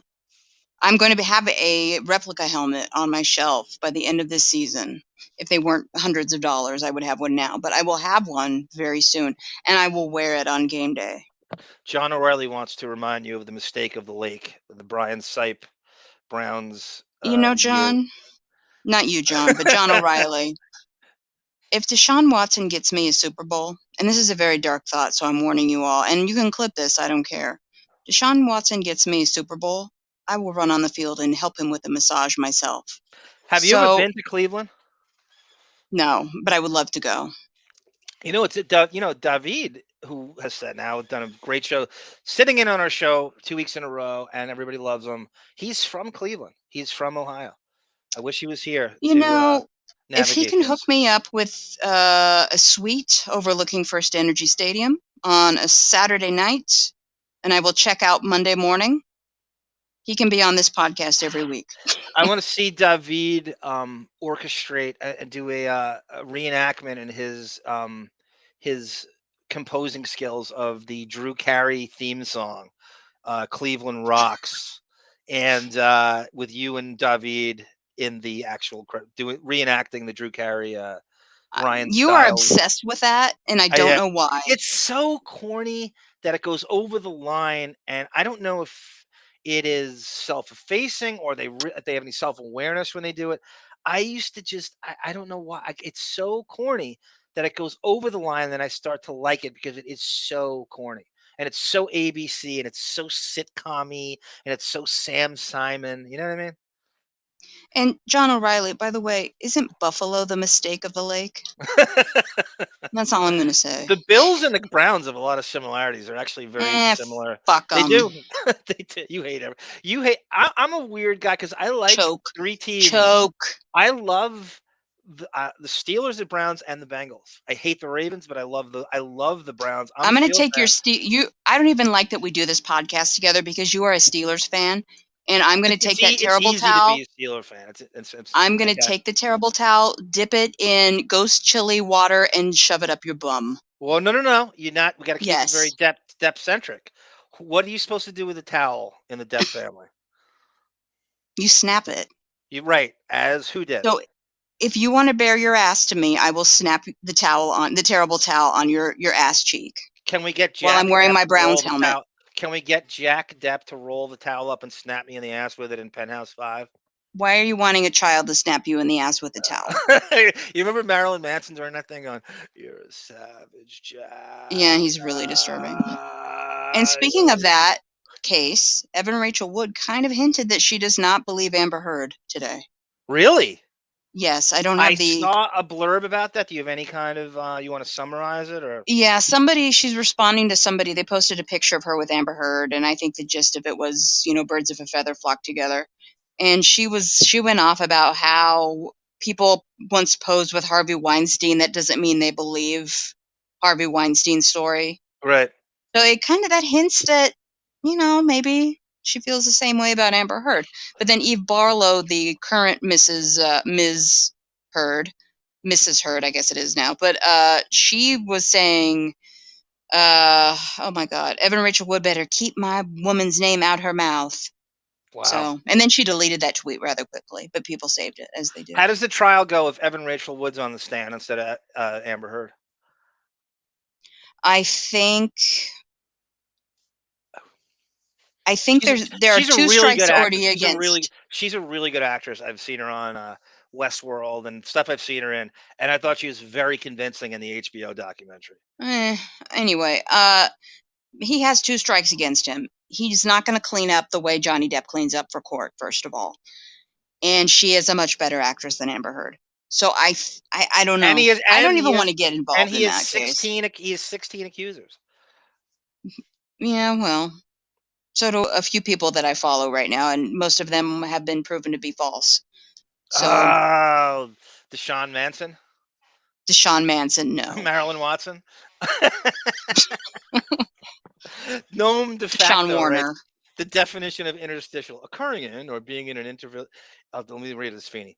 The definition of interstitial is occurring in or being in an interval or intervening space or segment. Thank you, Noam de facto. Fred hates old fucking. I got a great Fred clip, G Canada. I'm going to put on the Patreon. That was immediately blocked from the early days of Sirius. Sarah, you remember when Fred couldn't work the equipment? Did you ever hear that clip? It was very. Yeah, I've heard It was that. never. Yeah, he couldn't handle Sirius's technology, and he was freaking out. And Howard he had this meltdown, and Howard couldn't handle it, and it wasn't done as any kind of. And it's really a genuinely crazy moment. And Howard, it just made the launch of Sirius look bad because you're like, Fred, you had how many fucking years to work on this, to learn this shit, and you did nothing, and he couldn't handle it. It's a great clip, and it's going on my our um Patreon channel of the Forbidden Okay. Fruit. That's all blocked Oh, on YouTube. we got a new patron within the last hour, I would say. I think he uses his real name, so I won't say his name. But thank you very much. You know who you are. Appreciate it very much. Bone, let me impress you with more obscure Australian references, severed heads, sitcoms, Catherine. What the hell is Kath and Kim? What am I I feel like I'm watching Kath and Kim with Texaho, for Christ's sake. Please like me. Oh my god, that's such fun. That's such weird. I don't know how she knows all that stuff. Are you crazy? Sarah, you want to see? Oh my god, should we wait till he comes back for this? What do you want to I play? was. Because I want to get going. What do you mean? I want to get going. No, What not do you leave the mean it show, but was? let's get some clips in. Oh well. How about you want to see Garcelle Beauvais? Sure, let's do it. So this is we talk about Depp's. So apparently now again, she could have. I don't know. I don't think she was legal here. I think Depp was 19 and she could have been 16. Depp's playing with the kids, and Garcelle Beauvais, very hot black actress, who was a model in Southern Florida, said that Depp hit on her, and he used the old, "Do you want to star in my? Hey, we're doing a video for MTV. You want to star? We need some models for a video." So he approached her, and Hmm. this is how it goes. Miami, obviously where my family lived. And I went to a club with a girlfriend of mine. We were dancing all night on the dance floor. And she goes, "This guy, have you noticed this guy's been standing over there watching you all night?" So by the end of the night, he got the nerve to come up and say, "Hey, Lord. I'm in a band. I'm doing a music video, and I'd love." You said "Good Lord" because you're looking at what's her name I again? was frightened, Lonnie Love. Yeah, Lonnie Love. Lonnie Love. You love the Lonnie Love facial expression. Can you do the Lonnie Love facial expression? I'm doing it right now. May I say Garcelle is currently the only likable housewife in Beverly Hills, and I like her. I like her. She's got strong opinions. She weaves a good tale here, anecdote wise. I like her. I can see why Smith. She that's was about all I know of her right now. smoking hot in her. You ever see her in her 30s? And she's good looking here. She's Yes, a great looking I'm woman. old enough to remember. Black don't crack, right? Crazy Rama. Yeah, she's cracking a little, but she looks pretty good. For you to be in it. And I was like, we exchanged phone numbers, and he was living with his sister and her two kids. And, listen, this is way before he was Johnny Depp. Okay, so everybody knows now from the trial his sister was the first one to go up as a witness, right, Sarah? Mm-hmm. Christy Dombrowski. Are we sure? Yeah, it's probably Christy. His Okay. manager, no, it's definitely Christy. His manager is they're very close. I don't think it was Debbie. I'm 100% positive because the Sherilyn Fenn videos where they're in the pool with his nieces and nephews. That's definitely Christy. Mm-hmm. You remember when the video they're celebrating his birthday and they're having the pool party, and Sherilyn Fenn's Yeah. in the pool. They went to, I think it was a Jump Street hiatus between season 1 and 2, and so this predates that. I think Depp's about 19, 20 when she's and I think she I don't even, Sarah, she may not even been 17. What we're talking about here. Hey, as a famous movie director once said, the heart wants what the heart wants. Only in Florida. No. Well, He was famous. Oh, okay. I'm put down the T. So we hung out. so this Johnny is like Depp. This before he was. this is like so. I didn't know that. Having followed his biography for years, I didn't realize he was living with his sister until this. Mm-hmm. So this is new shit. He got, and we've talked about it on here. He got emancipated from his mother at 17. He quit high school and is very, very confused. And he's playing in his band, and his family is just a total fucking shit show. His mother is a mental patient. She has him emancipated. This private investigator, Paul Barisi, who's a Hollywood fixer, found the documentation that he was emancipated in 1980. And I think what happened was he leaves the Depp home and it goes and lives with his sister. And that's where this is right now. That's where we are right now. Okay. Famous. Oh, okay. I'm put down the tea. So we hung out one day, and I was at his sister's house, and he planted one on me, and you know, he hadn't, you know, perfected the kiss yet, I guess.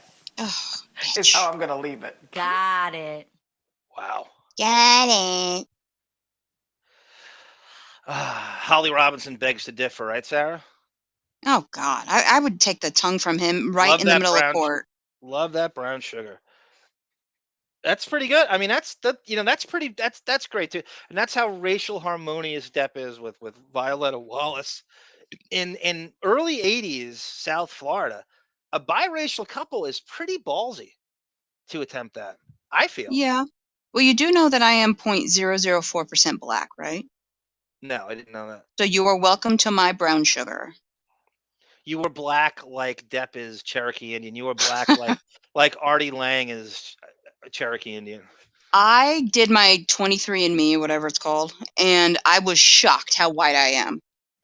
Sarah, you're a soap opera aficionado, right? Do you remember Back in the Rick day, Springfield yes. as Dr. I'm Noah not Drake? that old, but I do know he was on General Hospital, yes. He was one of the main soap opera like studs, right? I remember. He was huge, yeah. What John Stamos was Darky? Was Darky? Blackie. Oh God damn it. It's not Blackie. Black Jesus. Oh my Who decided on that name? I used to work with this really cool. I got a guy at work. He was my principal at a school I worked at, and but assistant principal, and he's like Grieco and Scott Baio at a kid is how he looks, but he's just a wealth of knowledge and pop culture knowledge. And I'm talking about Stamos to somebody, and he walks by and he goes, you mean? He goes, oh, Blackie. I'm like, what? And I'm like, he's like, yeah, it's called Blackie on, was it General Hospital? Yes, General Hospital. How many assistant principals are going to say that? They're going to Blackie. I really thought it was Darky. Blackie is nothing. You're calling him Darky. And now you're offended by Blackie? I didn't. I thought that was the name. I remember. Which is more racist, Darky or Blackie? Darky.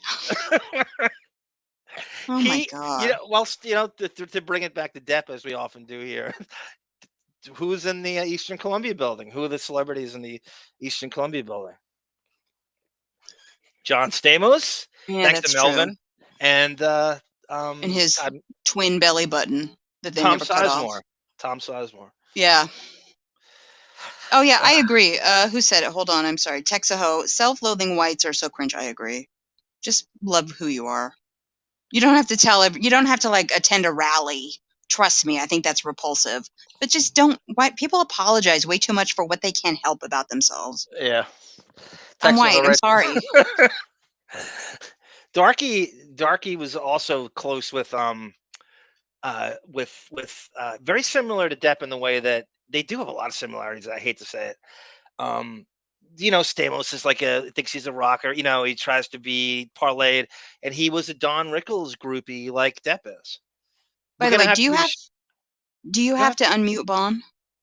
I don't think. No, I didn't mute him in the first place. Oh, okay, all right. I think he's just still kind of. Okay. That dog is right. He doesn't know I have pictures. Oh, look at Scout Finch with the old color Monique's nails. Who am I, Roy G. Biv over here? I can't believe he remembers that. I hated the class birthday clapping. Affy. Yeah, it's cute. I know what you mean. Oh, Affy. I saw. Was that The War? Oh no, I thought it was the War album. I'm sorry, Affy. Sorry. His avatar. So what do we have lined up? We have the Depp the Australian dog smuggling show. We're doing this Sunday at 4 o'clock. We Your need to say goodbye to time. Rocky No, Brooks. 4 o'clock Eastern time. Yeah. We're gonna say goodbye to the Depp Brooks assault trial in City of Lies, and we have some Since that's been documentation taken of the care of, yeah. settlements, and so we so we can interact with the chat. I felt really guilty we couldn't interact with the chat. So when we're reading transcripts, when we're trying to act out a court thing, you can't really navigate the chat. It sucks, and I couldn't do it. And so we pre-recorded the rest of the transcript with Rocky Brooks, and we're going to play it as a video while we're listening with you, and so we can interact with the chat. Mm-hmm. And some stuff I found, some documentation I found. I'm going to put a button on that. I think it's the last time we're going to have to. I don't feel like it's a burden. I think this is an interesting case of the Hollywood machine and stuff. It's interesting, the union stuff. He's talking about Teamsters and stuff and all that, and how he was blacklisted. See, it's not even. It's just like the Amber Heard thing, where it's more about money. It's more about being blacklisted than assault. If you Mm-hmm. think about it, right? Don't you feel like when we read it, it was more about being blacklisted than the actual physical assault? Yes. That he Sorry, was this is the saying. problem with me on chat. I'm reading chat That's as you're okay. talking. That's okay. That's okay. Affy wants to know if I'm high. No, I'm never high. Never been high in my life. What do you have? What's the iced tea count? Melvin wants to know. I think I'm at 4 today. I want to thank everybody also in the WINO Forever thread on Radio Gunk for all your great Bone Mons. We're gonna do. God, there's so many. I mean, it's like from whether it's Johnny Bye Bye or Melvin or everybody in there has they throw stuff at. We're gonna do a show. Sarah, you weren't on before. We're gonna do a show on the anti-Depp subreddit, the Depp delusion of these Mm-hmm. crazy feminazis and Amber Heard fans. It's actually a pretty active thing. It's they just dig up dirt on him the whole day. Mm-hmm. And there's a thread by oh my god, I can't. It's the same name as that cartoon cat of yours. There's someone on Twitter named Camilla, and I wouldn't know it if the I wouldn't have seen this thread if it wasn't brought to my attention by the WINO Forever and Gunk, and she just posts dirt on Depp the whole time. Just one Must be thing after nice. the next. Have We nothing were else to do. pre-blocked. The Deppening Twitter handle was pre-blocked. Oh, good. I'm I proud. tried to go on as on the Deppening, and I was Mm-hmm. blocked, and I have no idea. I never interacted with the person. She sought us out and blocked us, so I had to go on as Dr. Bob Ostrowski to read it. Good. I'm proud of that when that happens. Oh yeah, Jimmy Kimmel did that to me once. Do you know my ARM34 Twitter handle? Jimmy Kimmel sought me out and blocked me, and without any kind of. I don't think I tweeted him. I don't think he somehow got in maybe one of the Adam Levy articles. I don't know how it. Probably. He sought me out and blocked me. It's the weirdest thing ever. Who's that ugly Canadian guy on the Howard show? Ian. The gay guy. He's very ugly. He's Chris gay. Wilding. Oh yeah, Okay. yeah. Yeah, he blocked me. I don't know why. Yeah, he's another guy who seeks people out to block before you do anything. He will Mm-hmm. seek anything. I think he goes if someone fucking eviscerates him on Twitter, he looks to see who you're following and then blocks everybody that you're tight with. Any kind of mutual. I think that he has that much time on us, and I think the whole staff has that much time on their hands. Yeah.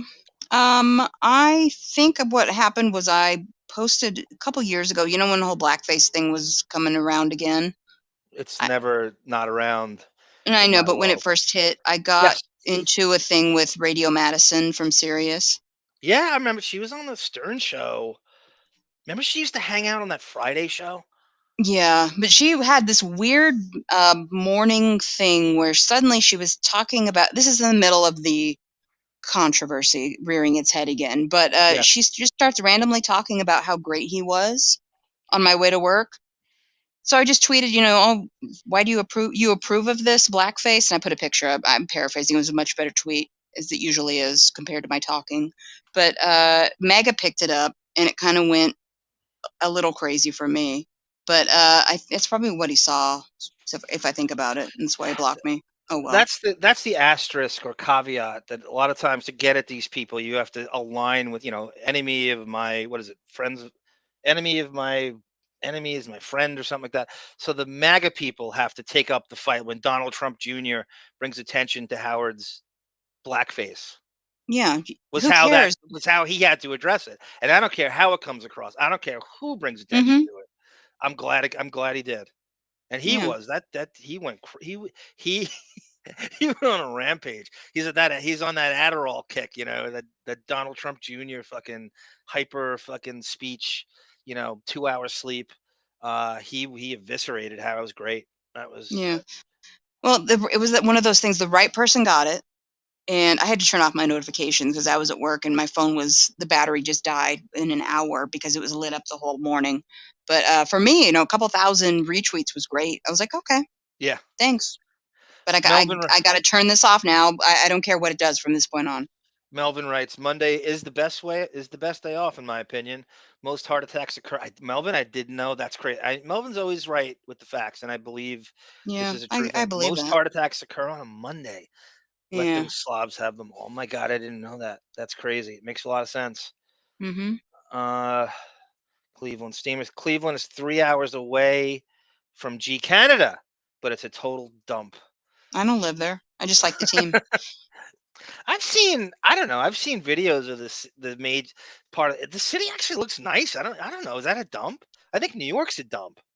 Read, read. I thought Cleveland looked really sleek. I saw this is It's like a fine. year ago.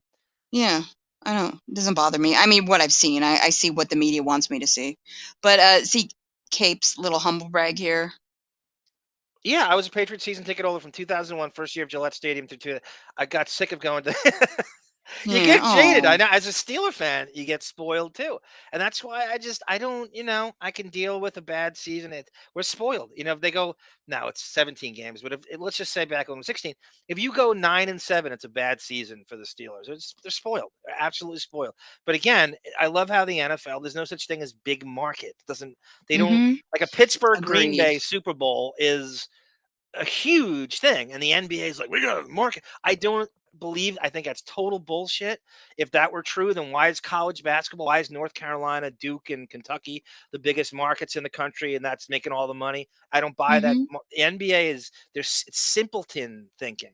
It's bullshit. Yeah. It's because the fucking offices are in New York. I don't buy that market shit for 1 second. If that were true, why is Pittsburgh and Green Bay the biggest Super Bowl? Why? Mm-hmm. Why are they the biggest draw in nationally? It doesn't make any sense. I Agreed. gotta It's remember ruining the NBA. Cape Trustee. When I was a kid, we just got cable. Only one room had cable. So this is like the earliest of 80s. And the other rooms had rabbit ears. So on the right kind of day, we had a channel 6. This is Long Island, tri-state area. NBC for us was channel 4. There was a channel 6, which is kind of like a public access. And so on the right kind of day, it would turn into New England NBC. And we used to get Patriot games, the Steve Grogan, Tony Easton years in Long Island. And on our channel 3, we would sometimes get Eagle games out of Pennsylvania. Mm-hmm. And at being a Steeler fan, I remember watching a Steeler Patriot game, and I was in heaven. I'm like, this is every week we're gonna get. It didn't always work out, but god damn it, when I did, it was like it was better access than you had late, like 20 years later. Bond just clicked out. See that? Oh, I did don't know he? if he's coming back in. He muted himself. Okay. I saw him in chat. Okay, I want to play something for you. John O'Reilly. John O'Reilly. I'd fly to Cleveland to watch Sarah massage Deshaun Watts. That's so fun. If By the way, I there's have a a Super Jets jersey. Bowl ring he can share with me, I'd let you watch, John. Hey, John, I don't know if you're interested because I would, we feel like we owe you. I have a myriad of old 80s Jets games on my hard drive if you want them full video, full games. Jets Patriots 83, Jets Bills 84, Jets Dolphins, Jets almost like their whole schedule from the Freeman McNeil, Richard Todd, fucking Ken O'Brien Jets. So I don't know if Mm-hmm. if you care about. I actually have the Jet Browns game too in HD. I'll watch that. Sounds Sure. so what I'm gonna do here is I am going to play while we wait for Wait. Bon Go back Jovi. one. Go back 2 now. Okay, 2? There's a Here? Blazer a question here. Oh, never Bra- mind. I thought it said bra- Blazers. the Portland Brazzers. No, I don't think that's what he's saying, but No, it's a porn site. is it? Okay. Yeah, it's like one of the How do you know that? Because it's like a mainstream porn reference now. It's just everybody uses it as I think.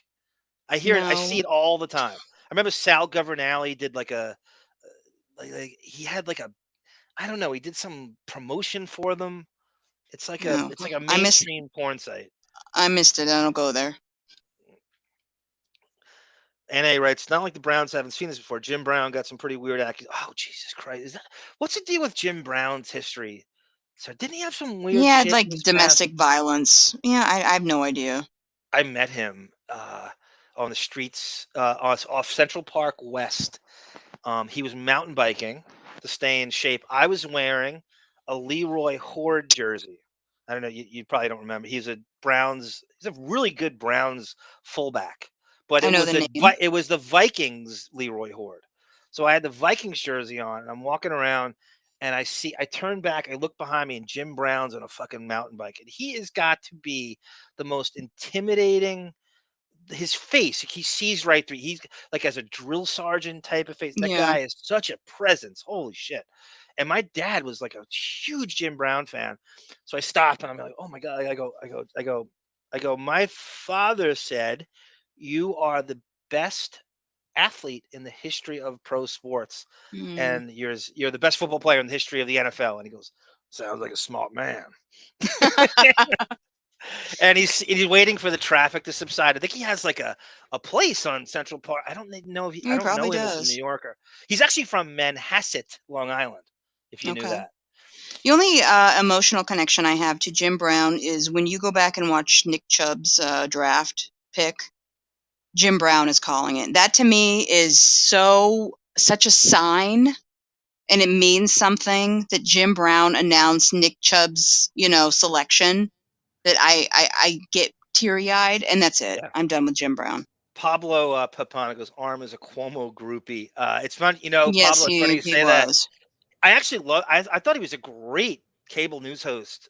I thought he was really good at what he did. I know there's some shitty stuff, and he has that fucking weird, prickly title, nepotism, but I thought he was really good at what he did on CNN, and it's a shame that he went. He's actually has an interview next week with is it Abrams on AB? Yeah, Dan Abrams on ABC, and I'm going to watch that of what he's been up to. Apparently, did you know this? He wanted to be a volunteer fireman in the Hamptons, like almost like overcompensating for the like look at me, I want to help. I don't know what to do with my almost like the toxic masculinity move. I'm going to be a volunteer. Bob Levy looks like a Shoreham Wading River volunteer fireman. In the city tonight. I wonder if it's overloaded with court watchers. Skip Rock Booker was a great show. Hot in the city, hot in the city tonight. Okay. If anyone didn't know, that's me singing Richard Grieco's Booker theme song, Billy Idol's "Hot in the City." Bon Jovial somehow Blah, made a blah, drop. blah, blah, blah, blah. All right, I'm going to stop with the drops. I'm so sorry that took so long. I was listening, and you guys went through some great stuff. I got what Sarah was saying. I got blocked by Stuttering John a couple of years ago, and I took that as an honor. Yeah, me too. And that wasn't from anything I said to him. He must have tuned in or something to Radio Gunk and heard me going, "This guy's a douche," Well, what I'm going to say is very, very, very, very much not Arm's opinion. He argues with me on this point. Oh, I have to say this too. That's a scumbag. Yeah, I have to And say be Monique honored. doesn't agree with me. This is not about about John? Monique. This is my opinion. I don't. Wait. Oh, shit. He is a disturbed individual who needs to be in rehab.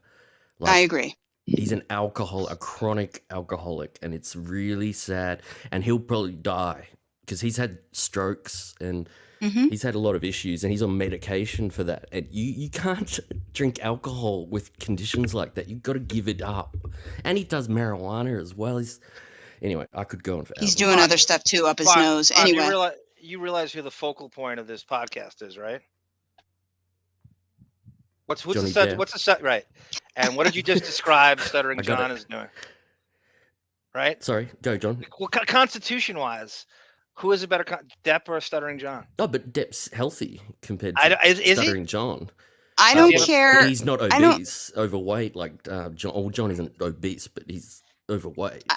I don't care what drugs you do. It's how you treat people, and one of them treats people much better than the other one does. In fact, Johnny Depp treated Stuttering John like he was an equal in the 90s when the Stuttering John band played the Viper Room. And I In the think you'll car all park. agree with me in That the was chat. The car. That's John. Are talked you- to but Johnny are you- are you Depp in still- the are car you- park for 5 seconds and thinks he knows him? Don't you love Stuttering John's mentality? Yes. Yes.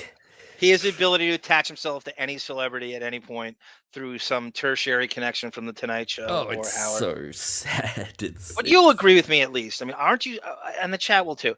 Aren't we all still falling in love with him as America did? I'm a celebrity. Get me out of here. Aren't we all still all over again? Oh my god, yes, we are. We're learning so much more about John this year. Oh my lord. Oh. I keep John at an arm's distance, Oh, pun I've intended, if you I know what think I I've- mean. So I've I got a drop don't, I have to I don't find get right now. involved with where I can be burned.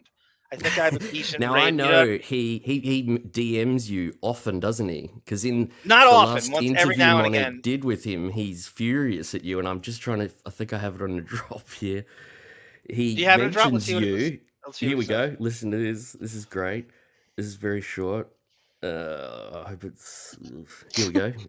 You know, if I ask Arm a question, why don't you respond to my DMs? Why not?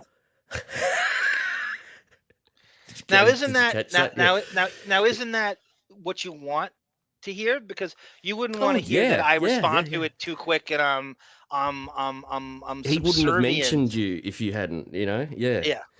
He's but I've got to you, I mean I'll ask you, John. I don't think you'll be answering any of his DMs anytime soon. I've got a feeling now. Oh no. No, This is he's something I don't- crazy. He's out of his mind. But fuck. Okay, sorry I took so long. That's okay. Life, we got a new lit, a fuse. I can't stop. Welcome to the Deppening family. If she was in a close talk about I doubt she Garcelle. was Garcelle Beauvais. I doubt she was super young. No, in Florida, light. Can I call you LAFCS? You don't know. I think the drinking age was also 18 back then, wasn't it? When was the drinking age turned 21 in America? Was it 86? My sister was Wow. not grandfathered in. I thought it was always 21 there. Because in Australia No, it's it was always been 18. When I was a little kid, it was 18. And they Yeah. had too many problems with it and they moved it to 21. So I thought think that was really good. Like, you know, like all of us, we were getting alcohol if we wanted it. Didn't matter if we were 14. But here in Australia, it's 18. I think it's too young. But, you know, 21 does seem kind of harsh, though, to have to wait that long. Because when I turned 18, I was like, I'm going to buy so much beer right now. Like, well, that's what that G Canada breaks my balls. That's what I didn't drink until I was legal because I couldn't deal with the whole sneaking around and trying to find someone to buy it for you. And yeah, the I had to fake. get my I just sister to couldn't be buy bothered. it. I It was just a couldn't real be bothered. pain. And I Yeah. hung out the front of the shops many times with friends asking people who'd go in to buy stuff for us, and it sucked. Most of them would do it, but it's good that I think for mental health for people, it's better that it's not in your culture. Right.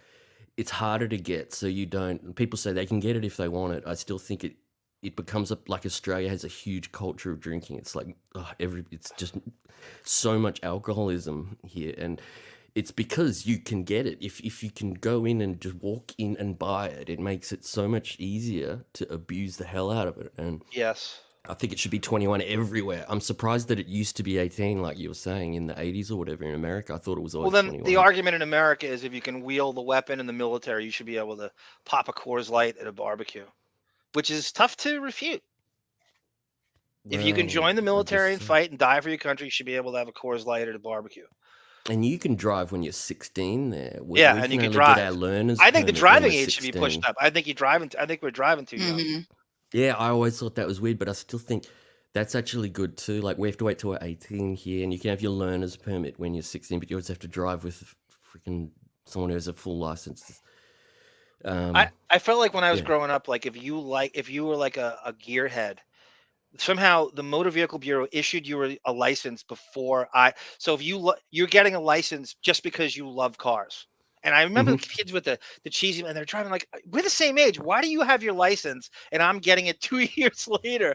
It just seemed like I like cars, or maybe they were just illegally driving and I didn't know it. But I remember that all the gearheads seemed to have their license whenever they felt like having it, just because they liked cars. Garcelle, so on this, just to put a button on. So I think Depp submitted a video to MTV. His band, the Kids, submitted a video to the early days of MTV, and they covered "What I Like About You," and I think that's what he was going after Garcelle Beauvais to be in that video.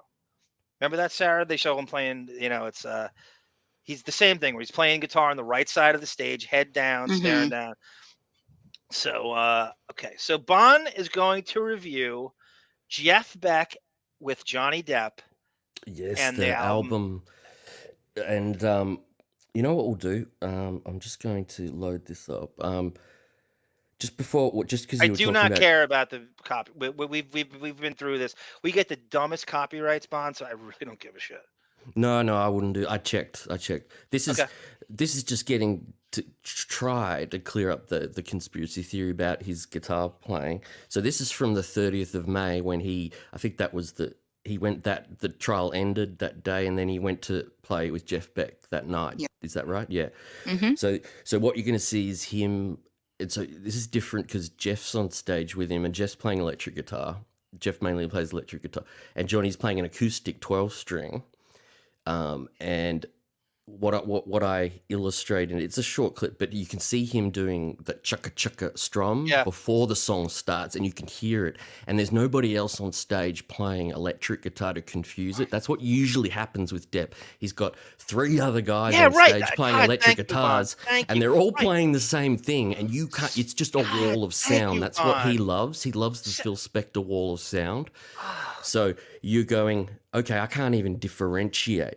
But with this, you've got him. This is why I grabbed it, because he's playing an acoustic, and it's crystal clear. And I zoom in on his strums, and it's him playing for sure. Why? Sarah and I have been talking about this since we started to. Sarah, every other episode, we always. Why does the band need 6 guitarists? You ever see these like? It's weird. It's just what is that? There's no reason other than they're just buddies, and they just say, it's come just on up. it's egos. It's not for because what happens when you record an album, like let's just take a band like, let's just say Silverchair because you played it in the intro. When they record a guitar on the left speaker and the right speaker playing the same thing like that to make it sound huge. So you have 2 guitars, like Pearl Jam, all these grunge bands, you hear one guitar on one side and one on the other, and that makes it sound huge.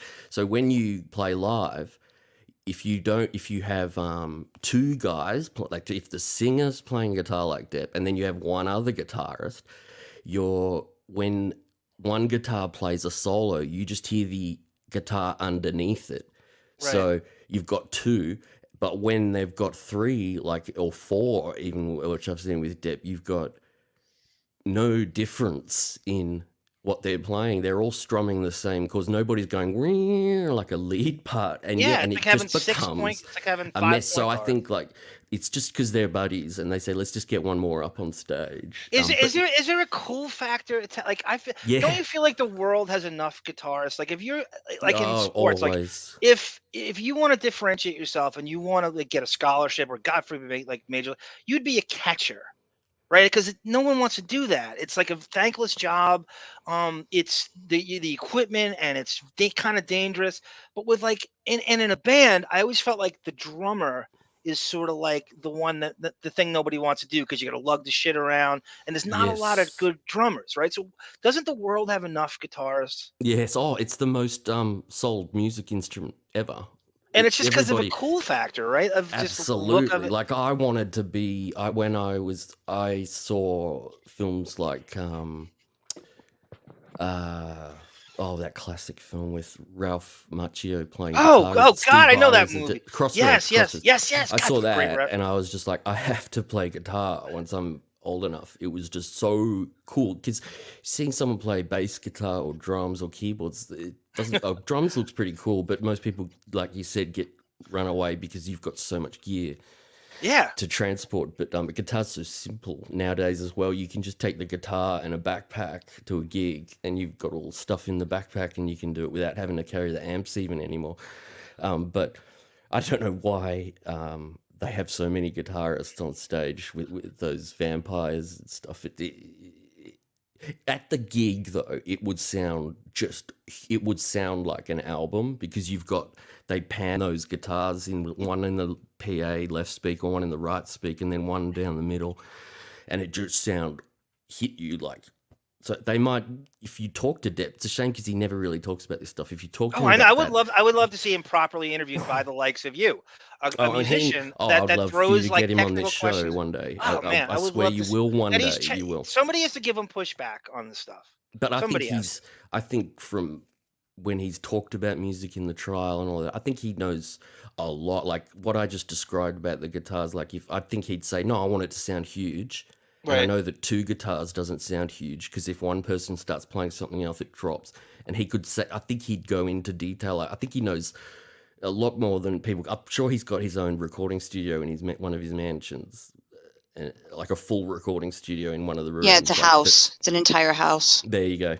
Yeah, so he's probably recording a lot of this stuff himself, like the vocals for this album. He probably did on his own and then sent them off to get mixed. And do you know who Robin Trower is? No. Well, just because Depp's kind of like a Guitar Hero nerd, where I think he memorizes Trower. like I remember there's an episode of 21 Jump Street where remember the one where he got put into the mental institution. He went undercover to find Kenny Yeah, of Wexley. course. He was wearing a shirt, and I'm like, who the fuck is this? I remember asking my brother-in-law at the time. He was my sister's boyfriend. I'm like, who the fuck is that? Robin Depp had a T-shirt that said Robin Trower, I'm looking and it up now. I guess it's like an old dinosaur rocker that slightly obscure, but probably was big in the late 70s, and I just did not know who it was. My brother was like, this is something out. His band was Protocol Harem. Never heard of them, but he looks, from what I'm looking at on Wikipedia, he's well known for sure. Okay. And what's he mostly known for? You don't. That band, Protocol Harem. So he's 77 years old, so he's right in the same age as Jeff Beck. It's Jeff Beck's age, exactly right. I want to say hi to Kyrani Klee. Kyrani Klee, who's new to the Deppening family. It's Rick Springfield and John Stamos. The Frisco is his name, Sarah? John Stamos was Blackie, and Darky. She said Rick Springfield, not Darky. No, Frisco was. I loved it. Jack Wagner was Frisco. How dare you? Okay. All I need is just a little more time to be sure what I feel. See, this is why it's so hard for me to listen. Sometimes it's really difficult for me to listen to this show and during the trial because you guys were saying so much stuff that was drop worthy that I would just stop and have to. I've got a button like where I can press it and it just records the audio, but I would just be listening and you'd say stuff and I'd go press every time. And sometimes it'd be like 5 minutes would go by and I just kept, it was killing me. I had to actually force myself to stop recording. Yeah, drops. you have it's drop obsessive. OCD. I've got nearly 1,000 drops now. And in order to be good at it, you got to. And I wasn't even on the Radio Gunk show for months this year, and I was still collecting them. It was like I became obsessed, and I was like, if I'm going to collect them, I better be on the air to use them anyway. But what you just said about Robin Trower, he's actually very well known. Like from what I'm reading, he played among with guitar nerds, among people who know He played with the bass player from Cream and stuff. So Jack Bruce. So he's Jack Bruce. Who am I? Ralph Macchio and Crossroads, for Christ's sake. But yeah, no, I don't really know anyone who didn't want to learn guitar after seeing that stuff in the 80s and I can't early believe 90s. Sarah, you know that movie Crossroads with Macchio and right around that. No, thank God. Oh, it's worth watching the YouTube video of Ralph playing with Steve Vai, I mean, who's one of the greatest guitar players ever. Steve Vai's playing the devil in it, and they're doing a guitar duel. And Ralph Macchio had to try and learn how to play this complex stuff, and it's weird because he's not really playing it right, but you kind of go, oh god, that would have been Ralph really, Macchio really hard to Crossroads learn. over here. When you mentioned it, though, I had a flashback to Justine Bateman in Satisfaction. Oh, good reference. Yes. Ooh, Good one. obscure. Oh my god. Who else is in that? Is Julie Isn't Julie Roberts in that, Sarah? Yeah, she is. Fat Okay, Julia Roberts. That's Mystic Pizza, Julia Roberts, right? Pre-Mystic Pizza Julia Roberts, I believe. About the Before I same forget, time.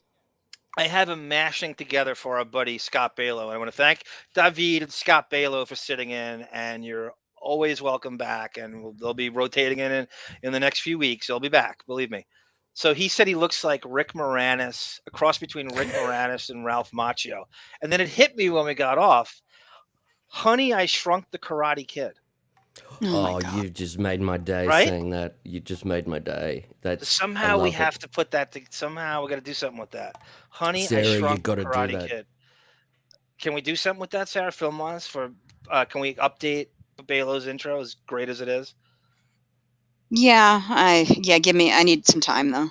Let me ask you this before I get back to Beck and Depp. You and Bon Jovial, how long does it take you guys to do those intros? Like, give me like a. I think people don't realize how much sweat equity you put into those. The worst part for me is downloading all the clips and then picking them out, what I want to use out of the hour-long video. I need to pick out 2 seconds out of it. Yeah, the download that is the worst part. Once you have everything cut up, then it's just like putting a puzzle together. Right. But yeah, a day maybe. So it took you like 12 hours? No, not 12 hours, but like on and off, because you're waiting for things to download in the meantime. You can do a little bit, then you got to wait, do a little bit more. So it's a good day. And then you got to rewatch it 100 times to make sure. And The Bon Jovial it's one was a really process. good because you superimposed Depp and Heard in the apology video, and it's really good. Like, it's seamless. So it looks like it took. I wouldn't say. I look at it now. I see like 100 things I need to adjust on it. She she's rejected a true artist. See, that's what it is, though. I agree. I see it all the time with my stuff. I go, I could have done that. 6 months later, you look at it and you go, no. Which is how it should be. That's how it like should be. you sit there and you think, I hope somebody blinked right when that happened. And they didn't see that. There's been many parts That's where a I cringe because to get it to work, it was not particularly seamless in my mind, but nobody ever notices, you know. Yeah. That's the It's a but tortured yeah, it's soul. hours. It's hours for sure. That's and then you leave tortured. it for a few days and then you look at it again, you go, no, I'm gonna tighten that up and all that kind of stuff. Mhm. It becomes like obsessive a lot. And to edit a movie, these editors are just incredibly talented.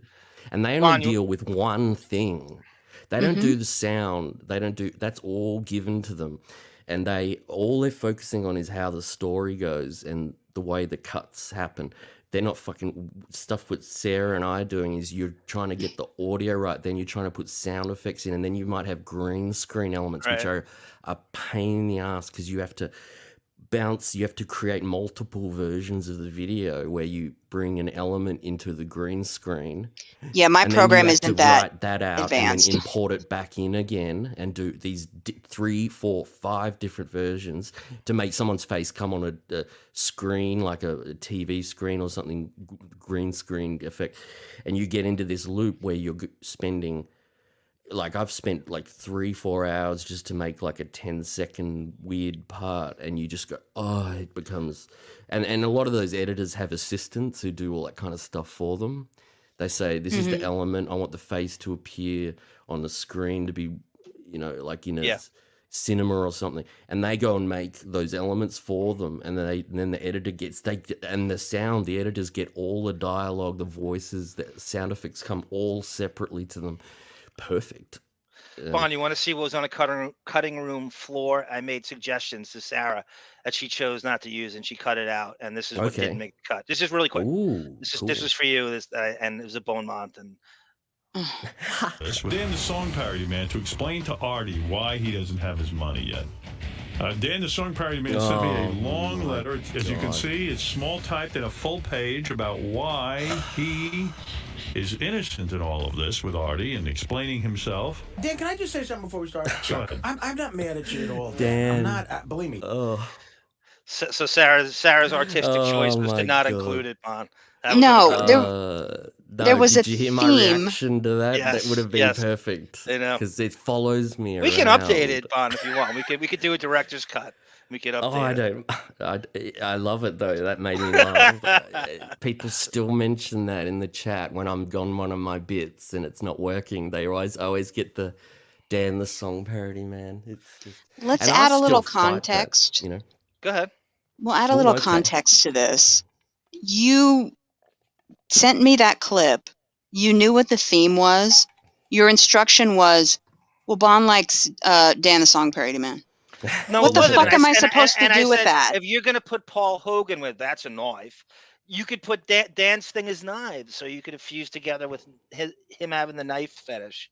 Okay, a timestamp would have been great. Yeah. Where he talked about a knife. You're right. You're right. I was very lazy. It wouldn't You're have absolutely mattered. right. It You're wouldn't right. have mattered just to have Dan walking in. I would have gone, oh God, I can't get away from that Dan the I know. Song Parody Man. Do you want that whole video, Bon? Because it's. I love that video. Yeah, I'll give sure. you the whole video if you want. I love it. I NA, appreciate we it. gotta address I know NA. the time it takes. So thank you for that. That's And I saw the one for David and that, and they were great too. My God, and he's very eloquent on the microphone. He's very eloquent. I mean, I don't know what his IQ is. He's only 33, and he's like precocious, and he's phenomenally talented. You could start a fucking band with you two. I think he plays like 5 more instruments than Prince and Beck. And we got his talent. We got the chat. I'm so humbled by the people in the chat. There's tons of funny, talented people and Renaissance, multi-talented people. It's crazy.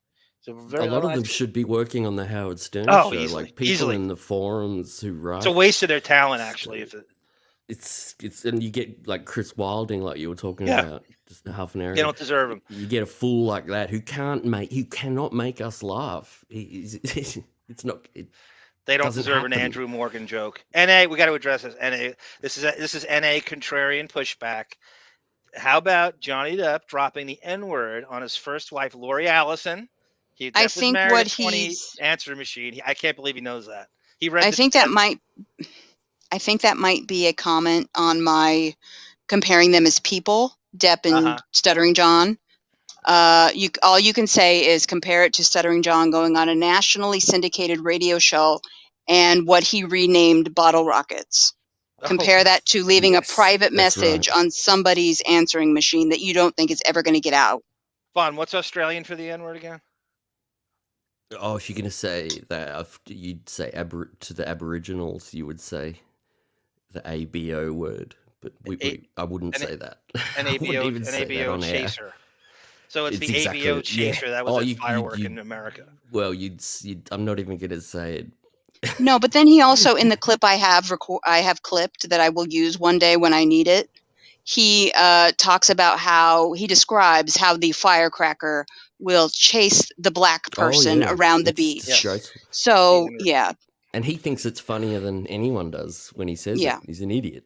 but he's a fighter for black people now, so a warrior. Oh, whatever suits. Now he's a martyr because he was cancelled because he's so controversial that they ruined all of his gigs. He's brilliant. You know, the liberals they're canceled left and right nowadays. Those liberals, aren't they, John? Chris Cuomo. We just talked about one that was. Ooh. Right. So we got Andrew one? Cuomo. Andrew Cuomo. That's a big deal. Liberals eat themselves. We will eat ourselves. We will Yeah. call ourselves out. I'll do. I all agree the with you time. there. I will call my own side out. And he writes, well, yeah. So his first wife, Lori Allison, alleges, and I did not hear her confirm it. And I assume, there's no way Depp is racist. There's no way. There's no way. I would call. I'm telling you, I have too many. He was in a half black cast in 21 Jump Street. What he did on the set of City of Lies is he is the antithesis of racist. I just don't. And then we saw. So I think if he did that, and that's true, I believe it was for shock value. If he did Of that, course. Yeah, like anybody Sarah would do. said, you don't know the context. We don't know the context. You're He absolutely could right. There's be no context. sexualizing, that It's not behavior. acceptable It's- any way that you do it, but I've think the things that I have said in my past as a young person, I would be in jail if it were, judged by today's standards. Yeah, Right. everyone, So, everyone, yeah. It's Yeah. So, do we have some Depp Stern stuff? Well, Bond's gonna. Oh yeah. Here's Sorry, I So forgot. back Here we go. to. So I'll load this clip. This is just the short what we were talking about him guitar wise. So you can clearly, I zoom in on a bit. You can clearly see him strumming it, and he gestures big strums at points. So here we go. Just check this out for a minute.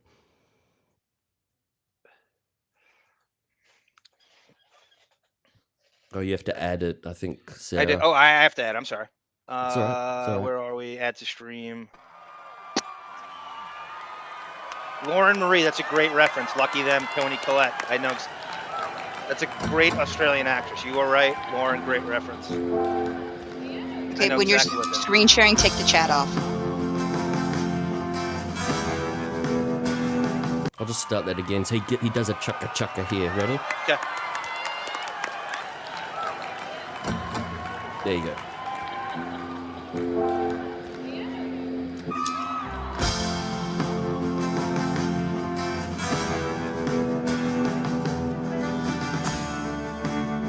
All right.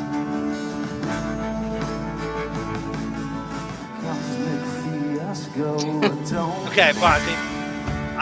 It's actually so I'm controlling it, right? I'm controlling it. Oh, Yes. sorry. Okay, Yeah, I yeah, want yeah. you to channel David Bowie and Sweeney Todd when you listen to him sing. I want you to really focus on what his singing All inflection. right. Because this is I'm what he's with doing. you, though. Yeah, this is I'm what with you. he's decided is his singing style and his octave. When you watch Sweeney Todd, he's basically, and he first to admit it, he's doing a David Bowie impression. Yeah, Octave. yeah.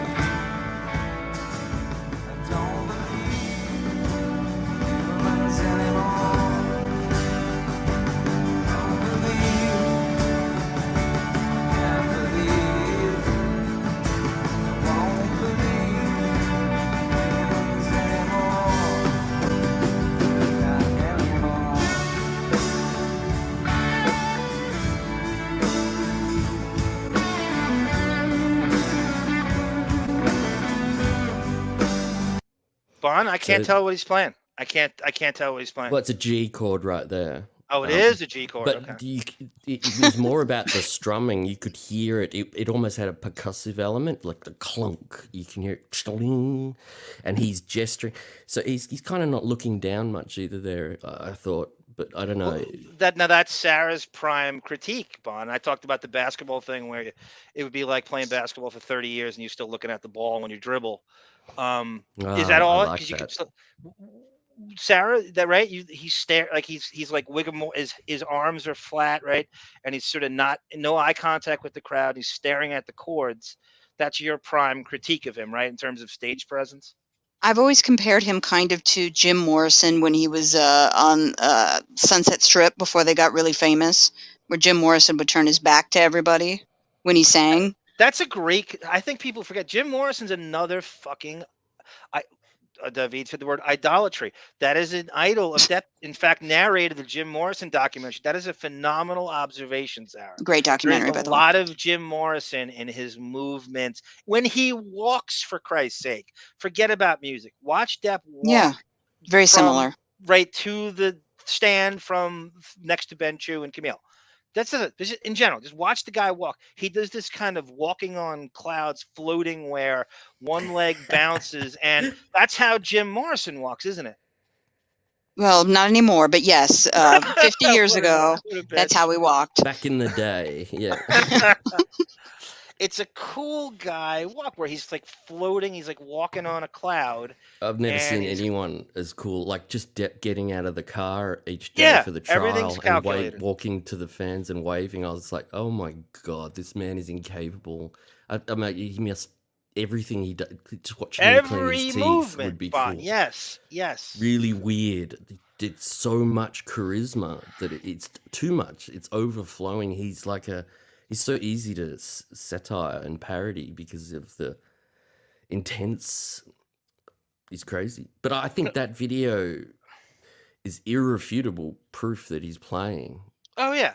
Well, I want to ask you though, the guitar he's playing compared to Jeff Beck has a classic electric guitar. Depp's playing some hybrid acoustic thing that's It's plugged in. it's just a 12-string acoustic electric guitar, so it has a Why yeah, use that? Why use compare it to what Beck's using? Why go to that one? a completely different sound. Like an electric guitar is abrasive, sort of.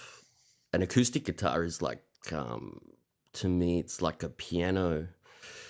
You put new strings on an acoustic guitar and you strum it. It's like you hit chords and they have this emotion because it's resonating. Like in that guitar, you have a hole in it, the sound hole it's called, and it's a chamber that resonates. And the electric guitar is using pickups. They're called pickups, and they're magnetic, and it's doing a completely different thing. You don't have that resonance in an electric guitar. So that's when you juxtapose like Jeff Beck, who's such a good guitarist. I mean, you just to talk about Jeff Beck, he's generally in the top 10 guitar lists. I of mean, all how time. do you judge that though? Isn't it a bit arbitrary? Like I think a lot of No, times, well, like the best guitar. I mean, you probably meet people all the time. You probably know a whole gaggle of musicians who are phenomenally talented, just never got signed, just never met the right person, just never hooked up with the right band, and they can play anything, but they're just not famous. Like, is yeah, that but when you talk about someone like Jeff Beck compared to like someone who's Jeff Beck was in the era of the late 60s where all of the guitar became, you had Hendrix becoming God. so? You're essentially like you're people are emulating you, like you're pioneers where there's like I don't know 10 guitarists and every like you just said Hendrix. Who doesn't name me one guitarist who doesn't use him as a template for There so aren't no, yeah. I mean, he's iconic for that playing, and Jeff Beck is like a virtuoso compared to Hendrix. That's what I'm Really? saying. Like, I would rank Jeff Beck as a way better guitar player than Jimi Hendrix, but Jimmy was just on a different wavelength. Jimmy wasn't so much about having awesome guitar playing technique where Jeff Beck is. He's like Dave Gilmour and Jeff Beck, like Dave Gilmour from Pink Floyd and Jeff Beck are very similar, and Pink Floyd almost wanted to get Jeff Beck before they got Dave Gilmour. That's what we're talking about here. So for guitar playing, when you hear Jeff Beck on this album, it's so original, that sound, and he actually uses his thumb instead of holding a plectrum. It's very different technique. And he does this thing called, in guitarists, you call it bending the string up and down. And he's so good at it that I don't think there's anyone I've ever heard. Like he took someone like Eddie Van Halen, who was so oh yeah, he was like incredible the for Generation 80s. X's template. Yeah, that was everybody's And he hero. took it to the futuristic level. And I have a friend who says that plays guitar for years, decades, and loves what Eddie Van Halen did, and says he's the greatest guitarist of all time for what he did, like, which was innovate beyond. See what Sarah was just saying before about Jim Morrison. Eddie Van Halen used to turn away from the crowd in the first few years because what he was doing, he didn't want people to steal how he was doing it. And Really? back I then, didn't know that. Wow, that that's was crazy. he partly invented what they call the tremolo locking system on a guitar, which means you can go and he pioneered that. Like, people had never heard it. Same with Hendrix, when they heard the way Hendrix had that X factor for the Yeah. songwriting as well as a guitar technique. And Hendrix did a lot of crazy stuff with guitars and amplifiers and effects and stuff that people weren't doing. But Eddie was like, whoa, it's like God. Like, so when Eddie died, that was insane. That was like a huge, like when Paul McCartney dies, it'll be just like this huge thing. And when Eddie died, when I heard he died, I just went, oh my God. And my I didn't think that got enough crying play. about it. Actually, I didn't think Eddie Van Halen's death. I thought it was kind of downplayed.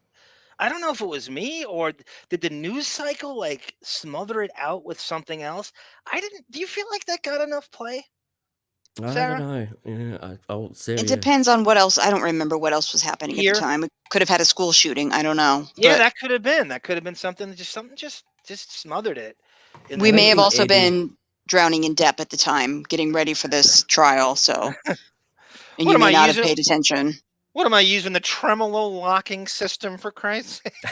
Oh Lord. I don't know if Eddie dying had the news the way it would if when Hendrix died or that kind of thing. I don't know if it did because Eddie played in a pretty bad.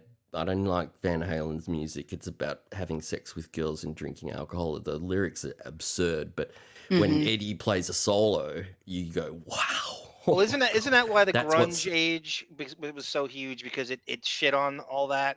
It said we're Yeah. not Oh, talking about yeah. that. We're talking about social issues and psychology and kids and shootings in school. And I think that's why the grunge music was so big that it just fucking bitch slapped that back. Oh, it was absolutely. It was such a good time because I was like 12, 13 when that broke Nirvana, and that was really. It's the only way I can imagine what the Beatles must have been like. I could not stop listening to Nirvana when I heard that album. I just like, this is the best album I've ever heard in my whole life. It was like just so vicious and cool. And yeah, and you look at Kurt, he could just come out wearing his pajamas almost like he did. He went to some MTV Music Awards in his pajamas, and you're just like, oh my God, he's so cool. I don't know if you realize this, Bon, but Sarah knows everything about the grunge movement. Like ridiculous. Oh, like, I think I do bands too. that didn't make it. I think you would too, though, John. I know a You lot, but not love as much Pearl as you Jam. guys. I know a lot, but not as much as you guys. I could riff if Sarah wants to go into like the Nirvana Bleach days. I've looked at all the documentaries. I've read all the books on that year. Mudhoney, all of those bands. Do you love Mudhoney, Sarah? Like, I'm not really into Mudhoney or Green River. I got more into Mother Love Bone, and then morphing into Pearl Jam. Yeah, wasn't that? Yeah, and the Temple of the Dog, that blew me away. That was weird. I was That's a great album. And people thought these guys didn't like each other. The media tried to make them argue. They all hated each other. No, like everybody they were loves all Cornell. friends, you know. Yeah, Chris Cornell was like the godfather of all of them. And then when he died, that was probably the most. He was one of the last few of like the main five, but that was probably the most devastating to that scene. His death. That was so weird. So delayed. Like I couldn't understand. I thought he was. I mean, you listen to the songs of like Super Unknown, and the lyrics are really, really depressing. You know, like he was bad. He had it bad, but I thought he had gotten through all of that. And when Chester Bennington, like they were best friends. You know, Chester from Linkin Park. Yeah. That was a crazy, and then Scott Weiland died. He was close with Cornell, right, Bon? Wasn't Chester? I saw Linkin. He killed himself, I think, on the anniversary, like a year later. He did really? Yeah. They were best friends. Sad. They were Damn best because Chris Cornell tried to do a solo album, which was an awful album, Scream. It was Chris Cornell's. He was not good solo. Whoa, it was bad. And he came here, Chris Cornell came here solo and with Linkin Park. So Linkin Park headlined and Chris Cornell supported, and they were playing Soundgarden songs and stuff. Yeah. And Chris came out and would sing on a Linkin Park song, and that was an amazing that's on YouTube. gig. I didn't know that. He would, and that really like Cornell covered a Linkin Park song. I didn't know that. I'd like to see that. I'll send you the video. It's on YouTube. Yeah, I mean, Chester was, I think Chris is the godfather of one of Chris's kids. Wow. Chester, or it's the other way around. I can't remember. Weird thing about the Chris Cornell death timeline, he was just getting into a documentary on child trafficking when suddenly he's dead. So that's one of the conspiracies. Yeah, but it was like Save the Children was what it was called, or something like that. Yeah. But that's a scary thought. Because the way he died, and his bodyguard broke his door down and everything. Chris was. I think that was. it seemed pretty clear that there was never. Yeah, any, I'm sure he committed suicide. Yeah, but that was one of the things floated around. Sarah, was awful. Was it you that told me? I didn't know this. They shot the hunger strike video that Cornell and Eddie Vedder just walked into the woods and decided, let's do it. They just found some weird strip of woods and just started walking and decided, let's film the video here. It's on it's off Puget Sound. That video, just on a random beach off of Puget Sound, past the woods. But that video is so ridiculous. They're playing their instruments on the beach. Where are they plugged in? It's so ridiculous. That's such a great. It's so funny. And remember all the Pearl Jam clips when they didn't want to put out video clips for those few years, and they were reusing old footage of Pearl Jam that Alive to try and video. I make was so video. disappointed. Yeah, I know. It pissed me right up the wall. And like they used the video. Remember when they played Animal at the MTV Music Awards? Yeah. before? Oh yeah. Good God, that was. And That's they a good actually reference. used that as a I remember single, that. I think, video. They just used Mhm. it. I remember seeing that, and that sounded so good. I was like, I cannot. I bought it the day it came out, and you got a free T-shirt with it and everything. It was just that album to have Go and then Animal, two kick-ass songs to open an album. Holy crap! I still. Do you know they made a video for Black? And No. Oh, I can't wow, find that it was anywhere. after Jeremy, and they didn't release it. Is that right? Exactly. There's They a didn't want version it. on YouTube. They say it's official. I don't know if I believe it because it's technically a music video, but it looks like a fan video to me. But I need to see that Black video because that video has like 3 of the greatest lyrics in the history of music. So I don't know. I'll ask Boff if he can track it down in the dark web. I bet he could. No pun intended. By the way, Katie Aldana loves Satisfaction. Sarah goes, "Who am I, Trini Alvarado over here?" It's a good movie. Video by for the way, Black. I had not heard to about bring that. it back to Depp for a second, and I'm tying Yeah, it in let's probably completely- do that. No. I just want to say no because the movie Benny and June was shot in Spokane. Yeah, Spokane. And Depp crowbarred the Temple of the Dog music in the movie. If you notice, when he's Sam, he's like a kind of a Charlie Chaplin super fan, like a Buster Keaton, Charlie Chaplin, sort of semi-mute super fan, savant, physical comedian savant.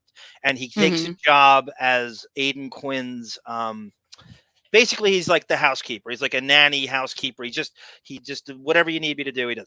So there's a scene where he's cleaning the ceiling, if you remember, with a mop. He's wiping the dust off the ceiling, and he's listening to "Forward Back" by Temple and the Dog. Oh, it's a great song. If you remember that. And I think Hunger Strike might be. There's another, but Depp had an ability to crowbar that music. And by the way, when we do the West Memphis Three, obviously Eddie Vedder and Depp, you get to see them play together. And Depp really stares at the chords during that when they play together during that. And wow, that series. You know who else is part of that to bring it to Stern? Natalie Maines. She's part of the West Memphis Three. That you know that story, Bond, where these kids got accused of killing everything. Yeah, Eddie Vedder did it as well, didn't he? They toured. Yes, Depp, Vedder, Vedder, and Natalie gave Maines. proceeds to it or something. Yep. I think, or they made Damien a video Echols. clip or something. Damien Echols.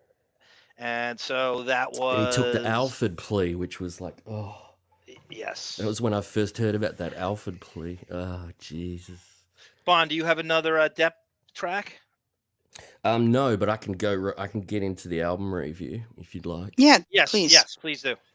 So when we were talking about Jeff, so for Jeff to want to do an album with Depp, I mean, that is like just an ultimate compliment. It's unbelievable. It really is. If Jeff is so regarded, like Dave, you hear a name like David Gilmour of Pink Floyd, and you hear that style, like Jeff does probably a more technical style of David Gilmour's classic playing. And so when I heard about this album, I couldn't believe that someone like Jeff Beck would want to do this. And he's got some big balls to agree to it, probably a year or 6 months before when it came out, or however long they've been working on it, to go along and co-sign Depp after all of that. That takes a lot of guts. And so I've got all the info here. So Can I just ask you a question? How much access do you think Depp has to a guy like Jeff Beck without the acting prowess? I mean, Depp has a way well, of there's ingratiating himself and finding these people. He's best friends with Elton John and Paul McCartney and Alice Cooper. And through the Vipe Room, the day, and this has been going on since the days of the Vipe Room. Tom Petty, I'm amazed at who he's, and I don't know if they're seeking him out or he's seeking them out, but he is friends with, and I don't know when his Jeff Beck friendship started, but with Jeff Beck, Bon, so after the Yardbirds, what else would the humanoids know him from? Would the lay people know him from? well, solo albums. Does he sing? No. So he just plays instrumentals and people ate that up. Oh God, yeah. He's. I mean, it's like Steve Vai, Joe Satriani. Surfing with an Alien. They don't. So I know they him don't because really of the Silver sing. Surfer. Joe Satriani, was it Surfing with an Alien? Yeah. Joe Satriani's "Always with You, Always with Me" is the classic Satriani song. I haven't heard that in such a long time. That's another one that makes you want to learn guitar. I mean, Depp would have loved that when that in '87, I think it was, when that came out. Depp would have been like, "This is amazing." But when you talk about style of playing, Jeff Beck has influenced so many people, like through '80s. No, 90s. I knew the name, but so when I found out Depp was hooking up with him in this album, like, what's going? Like, what do you think what is the end game? Shouldn't you just get enough satisfaction of just playing with the guy? Like, why? What do you think Depp's motivation is to even release music that you're buying at this point? Just to say that you did, like, shouldn't it just be enough to play with him? Does he know the optics? How, I'm an actor and now I'm teaming with it's just, is he in it for the money? He just wants to say that I did it with him, the Oh, collaboration. there wouldn't be much money in it. Like, for what do you Depp, think? it's What to what does that make at this point in the I think music for world? Depp, it was clearly they're like Depp with all of those guys. He must have just hung out with Beck, getting drunk and playing guitars for years. But for I could imagine, I'd hope Johnny would say, "I need to have that guitar playing in my music." It's almost like a bucket because list, Bon, where he's got to play with a certain amount of guitars before he dies. I have to play. He's got a list of guitar heroes, and I must collaborate with this guy before I die. I mean, if Bowie was alive, Bowie would probably have been on this album. Oh, totally. With him, Totally. yes, absolutely. You're right about that. And there's a song on this album that's a Velvet Underground cover, and that's even bigger than Bowie, I think, for me with Depp. I think he loves Lou Reed, like the version that with Depp singing the song, the Velvet Underground song. I mean, it sounds so much like Lou Reed. It's almost like Lou Reed singing There's no question. Yeah, there's no question. He's mimicking somebody. He doesn't have his own singing inflection, so naturally, and everybody kind of does this. We're all, and every guitar is influenced by somebody. Every comedian's influenced by somebody. You're channeling something. You don't just develop your own singing style.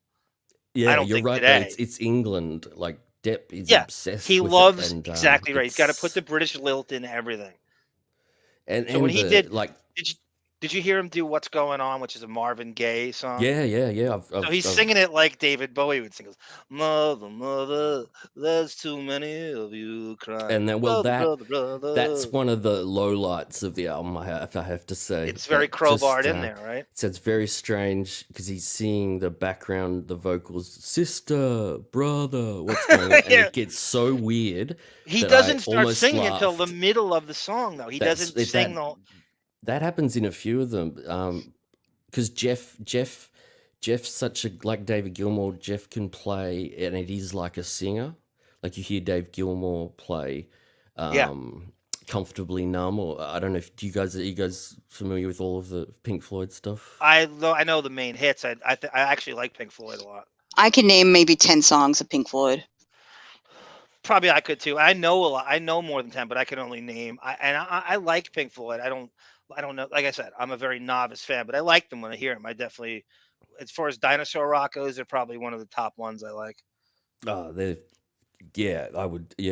They're incredible. And so Jeff does a few of these songs where he plays the vocal melody on the guitar, and then Depp comes in later and starts singing, and it just doesn't work on that what's going on. That's probably the worst. So I'll go. Do you want me to kick it off from the start, from track one? Yes, before you do Sara and I, we did this I don't know. During the trial, Depp loves all things British, and he pronounced Monty Python, which Monty Python in the British. So I somehow decided to go Monty Python. There's too many of us dying. Monty Python. There's too many of us crying. You got to find a way to bring some love in here today, Monty Python. And I just couldn't stop. I just had that. We are probably the only two people that find that funny. It's just so stupid. It's directly from Monty Python. There it is. I was scrambling. I was hoping you'd sing just so Fun. I had enough time to put that in. John O'Reilly says that this is my real last name is one consonant away from this. A bogan is considered a slur in Australia. Yeah, a bogan is like calling someone a white trash. Oh my god, my real last name is one consonant away from that. Why don't you just give your last name? I know. God. Bogdan Bogdanovich. Oh, I know your last name. You are right, Yeah. but I don't know if you get shot. You can get shot for calling someone white trash in a shitty part of America, can't you? No. if they had You a know gun, what? It's they'd kind of probably shoot you. acceptable. Saying cracker. We're not The really. last 5 years, you can call white people whatever you want. Yeah, it's you fine. can do that. I'm sorry, Bon. Go ahead. Okay. That was just not acceptable. Just not acceptable. I did I'm a so jealous. ton of drop. I did a ton of drops. It's so good from that trial, and I haven't been able to use it. I didn't want to go too hard with them because I don't want to take over your show with my insolence. No, you can any drop you want. It's always embraced. I love it all. All right, so let's kick it off from the start. So I had to look up some of these songs because I didn't know who these people were. So the album. Actually, I've got this as well. Hold on. The album starts with this obscure instrumental, and I'm just bringing this up because, why not? A bit of art. So give me you both could give me your opinion. John, if you want to click that and make that come up on the screen. Can we get some opinions on this album cover from you guys? What do you think? I'm underwhelmed, but hey. It looks like that Aha Take on Me video, doesn't it? Oh, needless to say, take on me, take on me. See, I would love for them to cover that song as like a 80s kind of ironic cover. If the Hollywood Vampires would cover it. They've made Jeff Beck look like David Bowie, though, on the left. Yeah. That's what I was saying, too. It looks like David Bowie. Rockabilly hair. Pompadour fucking crybaby hair. Mm-hmm. Oh, King Buzzo. You've got Melvins fans here. Oh, my King Buzzo over here. Now, what do you think of the Melvins, Sarah? I think nothing of the Melvins. Oh, I think nothing of them. They don't even register on my taste register. Yeah, it's. You mean like it's grating and annoyingly? I don't know. I don't think about the Melvins. Okay. I have to be reminded that they're even a part of it. I know he was obsessed. He was a roadie for them for a while. He set up. Yeah, he was like best friends with the Melvins for a long time. I've got to test you quickly, Sarah. What about Tad? What do you think of Tad? Tad. It's kind of the same thing as the Melvins, but Tad just dressed as loggers. Okay, you do know your grunge because Tad is pretty, she does. It's no joke. To know Tad. Good, it's a bunch of Seattle fat guys who dressed as loggers. Yeah, just and to you're right about say they were from the Northwest. You're right So, about the sound. It is almost identical to the Melvins. It's just incredibly abrasive.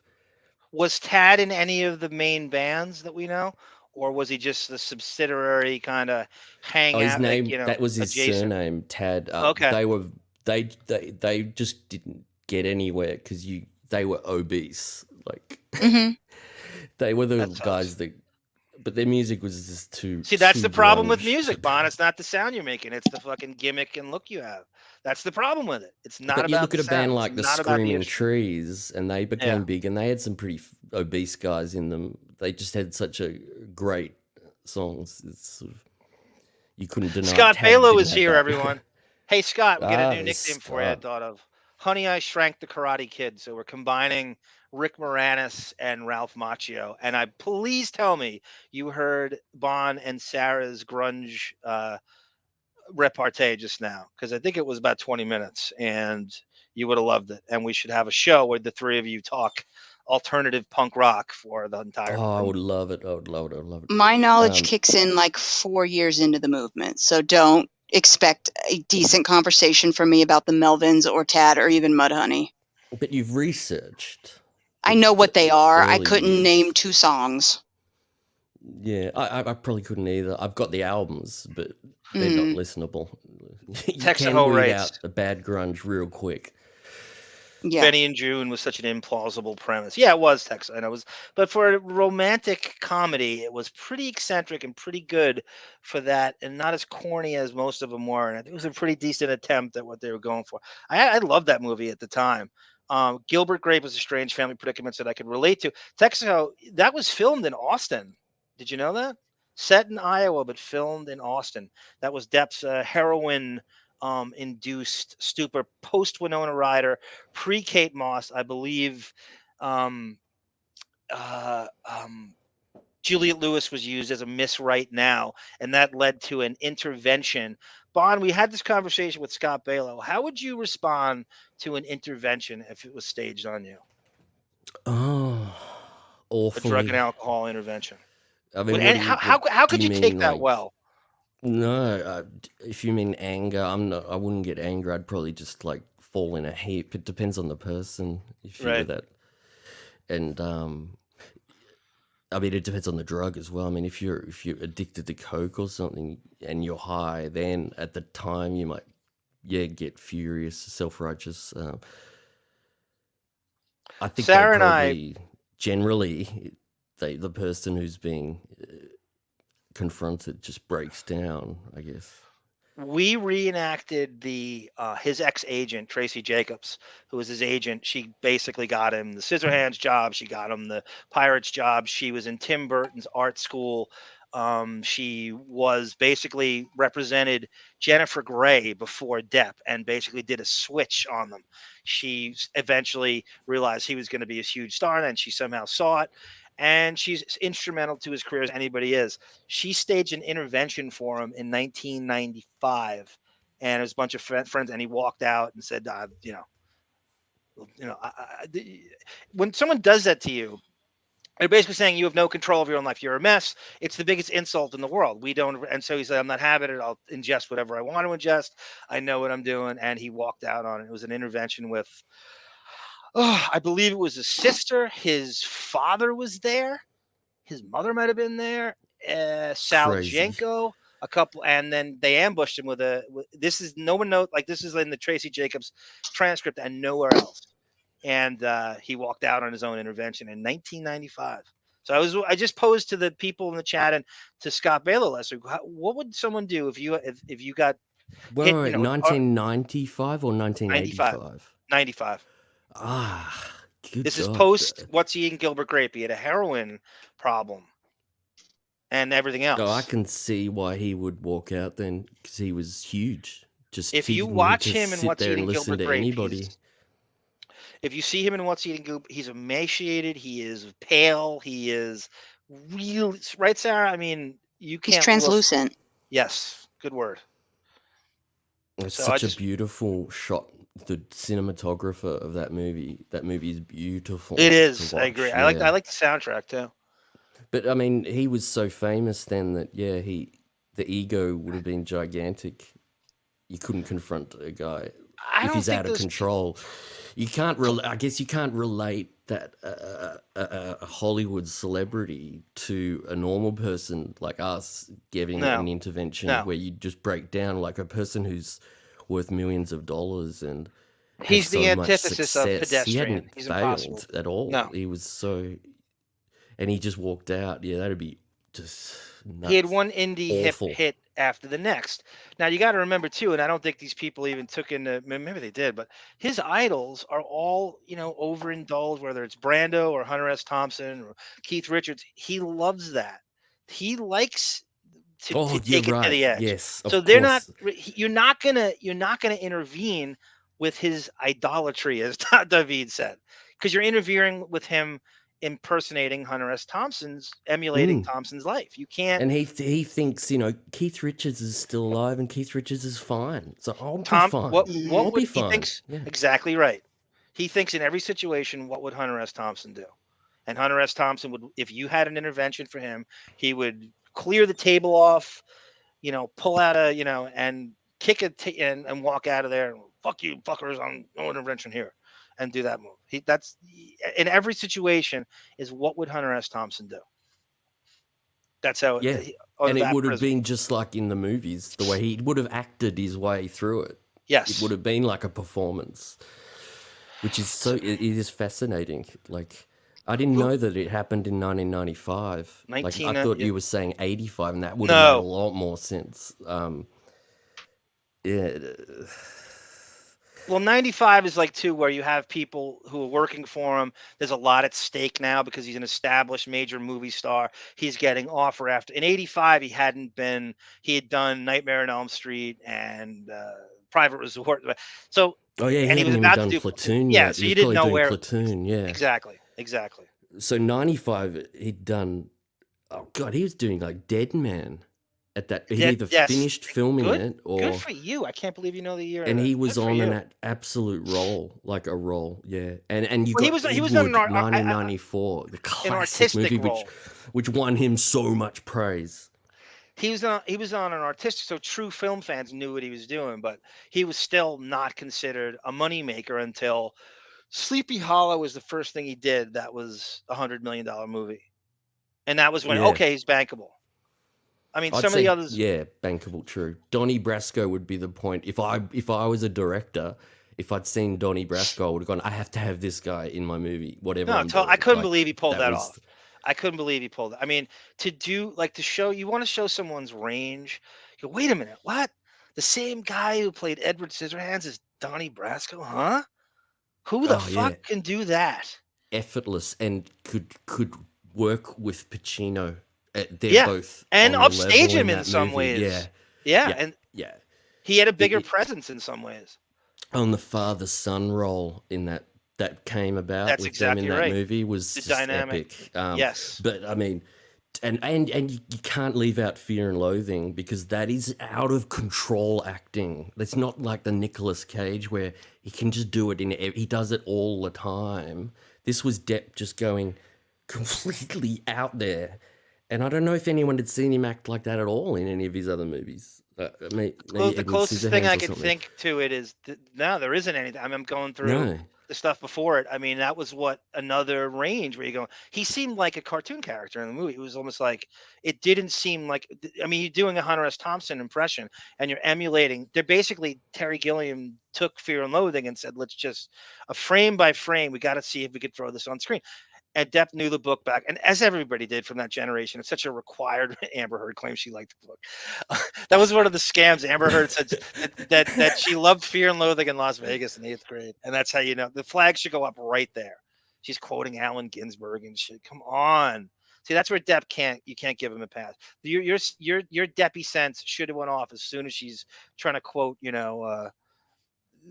Allen Ginsberg poetry. Right.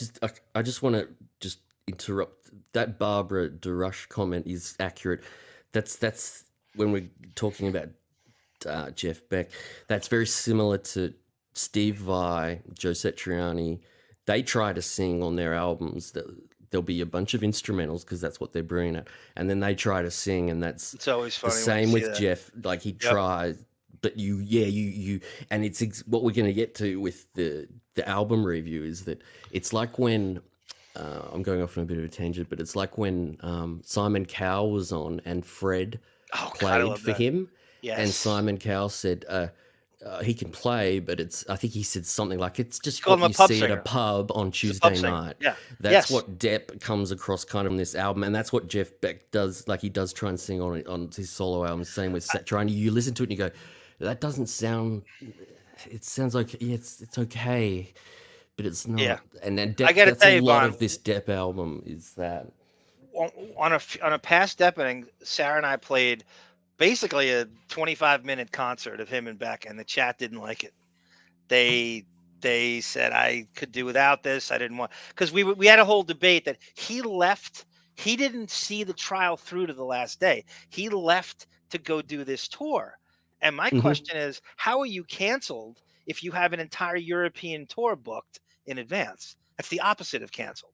And then That's it's right. all sold out. So you can't even, if You I'm can't Amber argue. Heard's people, I'm like going, well, how is he canceled? He left the last day of I would have used it in my closing trial. I'm like, he left the last day of the trial. He has a tour booked. That's not canceled. She has nothing to, and I don't know how you prove. He had dates all the way through to August. That's the opposite of canceled. And that clip we played just before, he gets an ovation when he comes out. I edited it out because we were just looking at the guitar, but they clap for like a minute, of clapping. So I don't know why. If people hate Depp, they're going to say he's cancelled, but he wasn't cancelled. That was like a victory lap. That gig. But it was on already, the bloody it had been news. It was on pre-booked all for the months, news. Bon. You have to book that months in advance, and he didn't know what the trial was. Like I said, I don't need the trial to tell me what to feel and what to go to and what to see. I know what I think is. I don't need the jury to tell me what the verdict of that was. But he had that tour booked months in advance. That's the opposite of canceled. Yeah. So you can't. If I'm her team, that's what I would have said. She's got nothing. How could she be affecting his career if he has this Europe and he has 2 tours booked? The Vampires are also booked in advance. And she cancelled herself again by doing that interview 2 weeks later. What kind of victory lap was that? And she's a real troubled person because he could do it again to her after that interview. Yep. That's what was so weird about it. That was like, are you? She doesn't have the ability to. She's gone too far with the feminazi, ACLU stuff. You can't. There's no turn. She's not going to apologize. She can't admit she's wrong. She's gone. She's in too deep. She basically did a Donnie Brasco on Donnie Brasco to get her hooks in him initially. She literally went undercover as a fake bohemian. I mean, that's how. Honestly, Bon, that's how you go on. You know, you like any job interview you go on where you pretend to be more passionate about the thing. You just want the money and you just want the job. Well, it's what she did to him. She came in and she pretended to be into the same stuff. I knew. I mean, Sara called her on it with the right. You were talking about her wardrobe. Yeah, she started dressing like him. And you could see from the hats to the tchotchkes. But she does that with everybody that she gets with. She mirrors them. And so how is it brave for Jeff Beck to collaborate with Depp? I doubt many millennials. Well, it's not Texo because and the Hollywood vampires do this too. They're using, and you could see from the massive attention this trial got, his international star power with all generations is bringing an audience to these people who would never know who Jeff Beck is. Do you think a 22-year-old girl knows who fucking Alice Cooper is? Come on. No. And they're going that he's getting, and then Alice Cooper's no idiot. He knows, right? A. Smith, your homeboy in Arizona. They know, they're looking at this sold out arenas. These are his international Deptford wives that are flocking these concerts who don't give a shit about Joe Perry or Alice Cooper. But I think let's talk about the album. Yeah, I think that comment is at me though for what I said. I think it's brave for Jeff to do that because there's still all of the people he knows in the industry in his age group who have a lot of power. So if there was a backlash on Depp, it could have looked bad for his career. and he didn't agree with that. He took guts to, while this trial was happening, record an album with him. That's what I think. But it's Yeah, not it's about weird. millennials You know, I don't know. I or don't know how. Zoomers. It's about industry people who could fuck his career up if there was a huge hatred for Depp, which there wasn't. So he said he must have thought, I don't care. It's all lies. What happened, and Johnny's going to be fine Yeah. from it. So I'm doing this with him. I'll endorse him. I think that's ballsy. No, well, you know, you don't know how the negotiations went beginning, where he was going. Did he talk to his managers? Did he talk to PR people and say, all right, where is this going? Am I safe doing this? And he's like, you know what, fuck it. I don't know how much autonomy he has. Or they said, all right, the sway of public opinion is so far. They did a poll and it's 93% people are pro Depp to her. Yeah. 93% to 7%. And who's going to co-sign Amber now? Who's going to put her in a film? There's nothing on the... It's not going to happen for years. She's going to have to wait it out for 5 years like most of them do when they get cancelled. We've been saying and then try and that come back.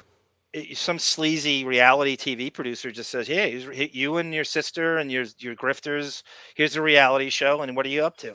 And I think we'd watch it. I know I would. I would totally watch it. She gets to do, right. You know what I mean? That's the Kardashian culture we've created, that you could just reward someone failing up.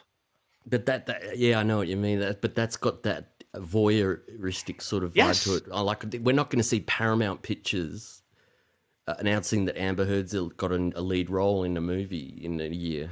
Well, she could just be like, I'll just do a reality show. I'll make the money I would make. I'd make more money than I would in a film, and just there's no heavy lifting. Everyone thinks she's a shitty. The crazy thing is her milieu is supposed to be acting, and she couldn't look shittier playing herself on Stan. That's the worst thing you could do to someone like her. That she hears it all. Oh, you're the worst actress. You can't even be convincing on a fucking stand. You know, and I think she's just like. What about when your lead lawyer, Aunt Bonnie, can't even turn the microphone on? Yeah. She can't work it out. Well, it's all about optics. To talk, you have to press the microphone. And how many times did the judge have to tell her? Like, I think, what is this? What?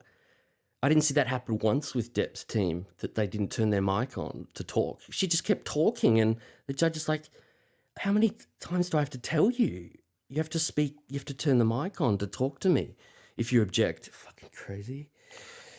That's right. But Johnny Troiano, the Yardbirds had Clapton in it later. Because I do know that. No, the earlier, I think. Oh, did he replaced him? Did they play guitar together? Yeah. Okay. There's no way they could be in the same. It's like having Mark Price and John Someone Stockton asked that earlier about Clapton. Clapton's elite as well as Jeff, and they're the same era, and they played with all the same people, so it's hard to pick who's better or more influential. I mean, everybody knows Clapton over Beck for sure, but Clapton doesn't play the way Beck does guitar-wise. Beck wipes the floor with him, I think, but that's more just what you like. It's not... they're iconic, but okay. I'll get this back on track because I know Sarah wants... we're just talking Depp and going in different directions. That's okay. I'll kick it. I'm changing the name of the show. So to what? We're not doing anything Stern apparently, so it's not going to be called Depp versus Stern. So I'll change it to something else overnight. Oh, that's fair enough. Okay, so let's go. So let's go for the album. So the first track is called Midnight Walker, and it's this guy who I'd never heard of, Davey Spillane. And he's from Ireland. He's an Irish musician, and he plays this thing. I actually looked up a YouTube video of someone pronouncing it. It's called the Ilan Pipes, and it's spelled UILLEAN, and it's kind of like a bagpipe, but it's got a higher pitch. Anyway, he's very famous for it. So it's just Jeff Beck playing on the track. Depp doesn't play on it, but Jeff plays the melody that he plays on this pipe. So it's very nice and tasteful. And that's the open track. And they do the album is kind of like Jeff Beck's song, a Depp song, a Jeff Beck song. There's kind of, they mix it up each one. So the second track is the awesome part of the album, because this band, who are just iconic. They're called Killing Joke, and That's they're a Batman title. well, yeah, well, they're English band. They've been around since the '80s, and they're iconic, like very seminal punk metal. Okay. They became metal, and so what? And this is off their 2003 album, which is self-titled. And interestingly, this album, Dave Grohl was such a big fan of this band. They lost their drummer who quit, I think, and Dave Grohl came in and played drums on the album for the recording. And when I was talking earlier about how Howard would want to get paid for that, but Dave Grohl came into the recording studio and worked for 5 days and probably weeks learning the songs, and he didn't ask for any money for it because he was such a huge fan. There's no band. passion. Everything's a cash grab with Plughead. That's There's it, no, which sucks. There's no because you such can. I think all of us. I could imagine. I've done stuff like that for people, friends who did music. Like I've recorded stuff for them and wouldn't dream of asking for money because it's not worth it. It's right. It's like you could say, oh, it was worth what, like 5 hours, a few $100s, and then you go, I can't do that. It's my friend, you know. And in this case, it's like Dave Grohl saying, thank you so much. I love your music. And they wanted him to join the band and all this shit, and he couldn't because he's Dave Grohl. But that song's called The Death and Resurrection Show, and that's like industrial metal almost, which is really weird because I don't even know if I know that term. Industrial metal. Well, Ministry. Okay. They get into that metal sort of vibe. Industrial. Can we call it Richard Christie metal? Sure, you can. What's your opinion on that Iced Earth band? That's more death metal, speed metal. That's if it's not Hall & Oates, John doesn't know what it is. Oh, come on! I think I'm. That's not even a lie. I think I'm pretty eclectic. Come on. You couldn't listen to it. I can't listen to that band, Iced Earth. It's just so heavy. It's so. Oh, my Mookie Blaylock over here.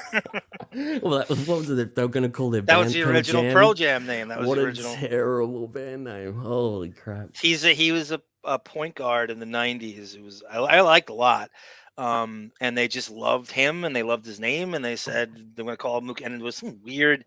I don't know why Mookie himself wouldn't want them to do. But Jesus Christ, one of the most successful rock bands of all time wants to use your name. Oh, an honor. I would love it. I wouldn't care what music it was. I'd just be like, wow. Pell writes, Depp is too rich to have problems, quote unquote. People subject to interventions are usually scraping the bottom of the. Pell, you're absolutely right. You know, when you can throw money at something, it's almost you can wipe your problems away with money, and it could be viewed as eccentric. The dude who's broke doesn't have a choice. Depp can only walk out of that room because he's rich. You're absolutely right. Yeah, and the people that are confronting him rely on him probably. If he had his friends exactly like right. Isaac They're on back the payroll. then, Isaac, what was his surname? I mean, Depp was giving him a home to live in. If they're telling you, Isaac Baruch.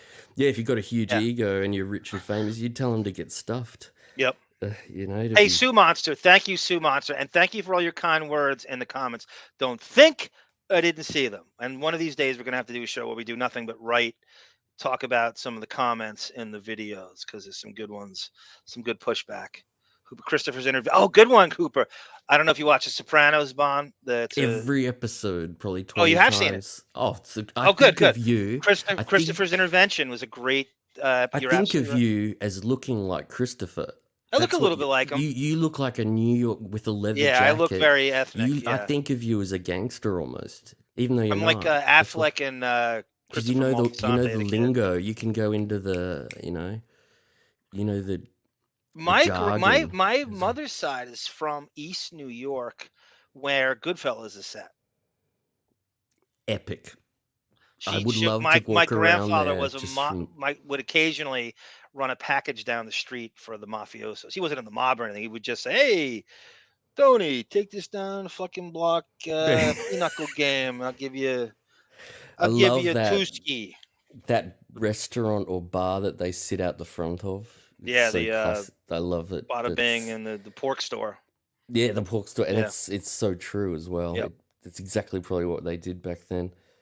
All right, so we've got through that. And that track the Death of Resurrection show, that's really heavy, so it's kind of strange. It's a little out of place. But then the third track is Time by Dennis Wilson from the Beach Boys off his solo album, which is 1977 solo album, and that's pretty good.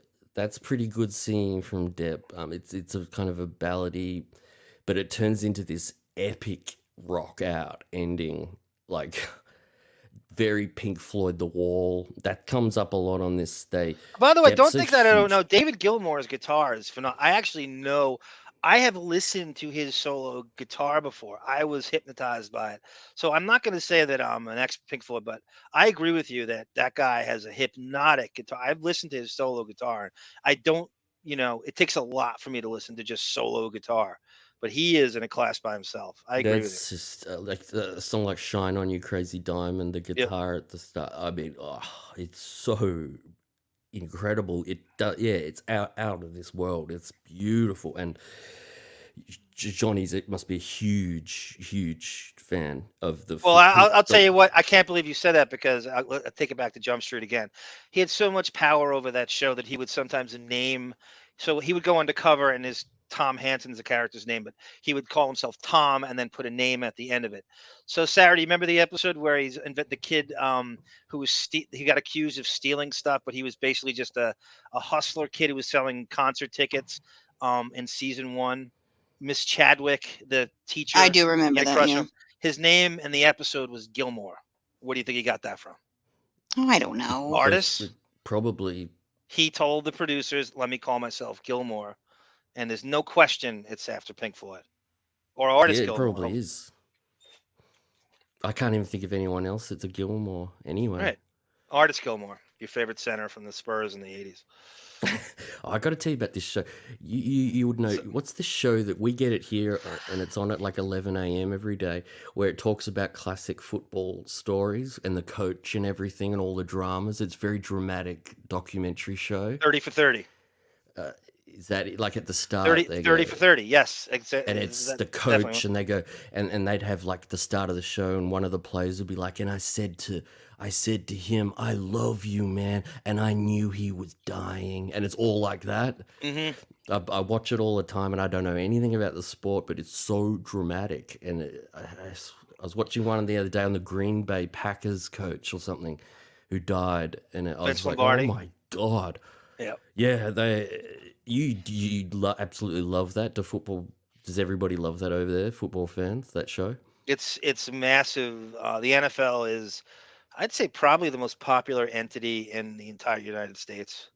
Oh, but that documentary show, does everybody watch it? Yeah, the documentaries, there's so much to watch now that it's hard to say what documentaries are standing out. But as far as sports documentaries go, those do. I think the 30 for 30 series might be the most. That's the OJ one, right, Sarah, with the six-part. There's so many different sports documentaries, and those that they kind of eat each other up. But I think I'd say the 30 for 30 ones are the most popular ones here. Yeah, Barbara DeRush says it's a football life, which sounds better to me. Is that from the NFL Network? Okay. That's Yeah. it.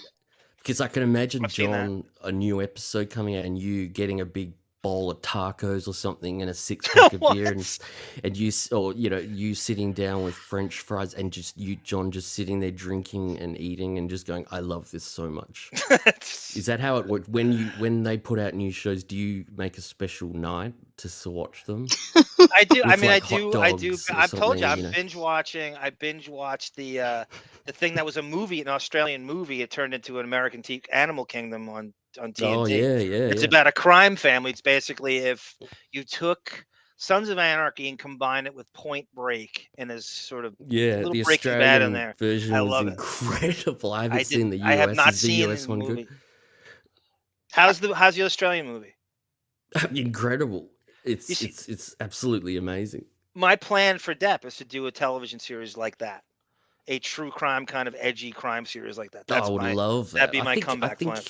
I think if you're talking comebacks, he should direct a movie to come Or back direct, rather yeah, than or be in himself. it. Or That would be a both. good way to come Yep. back. Has he directed before? He directed Anything? He directed. Well, in the beginning of this, we talked about he directed a short film called "Let Them Eat Cake." Neil, and it's 12 minutes. And he directed his own movie called The Brave with Marlon Brando. He got Brando to come out of retirement in 1997, and that's very difficult to find. It's about a Native American Indian who has to do a snuff film for $50,000 to save his family. It's very tough to find. He directed it and started it. I'm just And looking it up now. Wow. he's been slated to Got direct very other things, bad but reviews. it never came to fruition. It did get bad.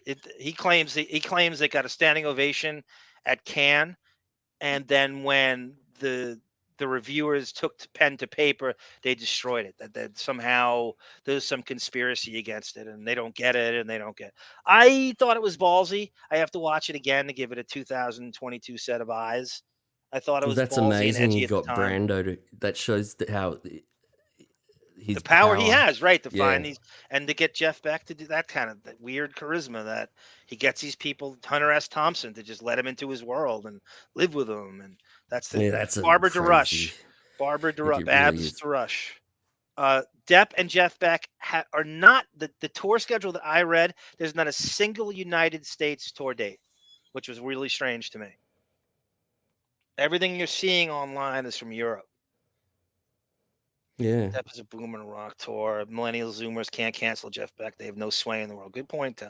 Since Depp, Pellel writes, since Depp is really a mixture of others, do you think he blew off the trial? Since it went sideways, he wouldn't know how to act and couldn't draw off people and styles and personality. Yeah. Also, I think this is a too cool for school thing with him. Like, look, I don't care enough. I did my thing. I'm going. He booked this thing. He doesn't want to disappoint his hero, Jeff Beck.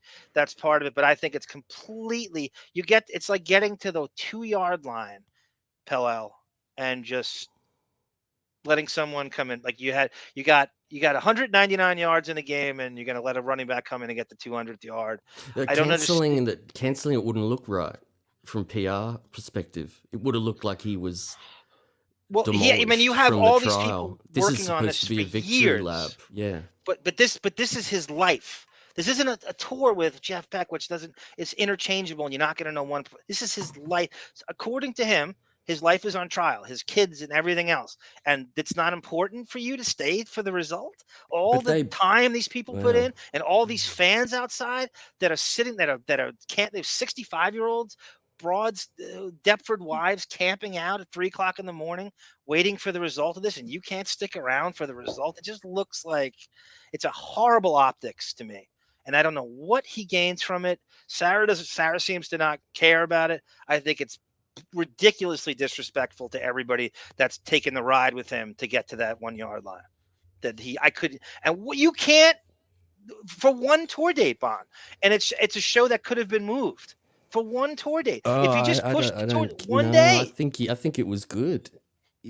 I do. I think it's just like he was done with it, and he just walked off and just said, "I don't want it. This has been a fiasco from the start, and I'm out now." Go ahead, Sara. You can't grasp that she did this, so she is the one that needs to sit there and take her punishment at the end of this. He did. Listen for once. Move to not be there. He came in, he presented his case, he annihilated her from beginning to end. He was done. He proved he did not beat her, abuse her. She couldn't prove otherwise, other than, creating this grandiose story that's so implausible it's ridiculous. So she had to sit there with her head bowed, trying to squeeze out a tear at the end, which she still couldn't do.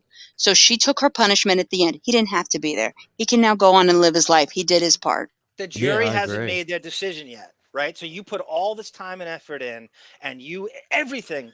But he didn't have to sum up. He didn't have to say anything. A team of lawyers in this. He's hired, spent $7 million and maybe more.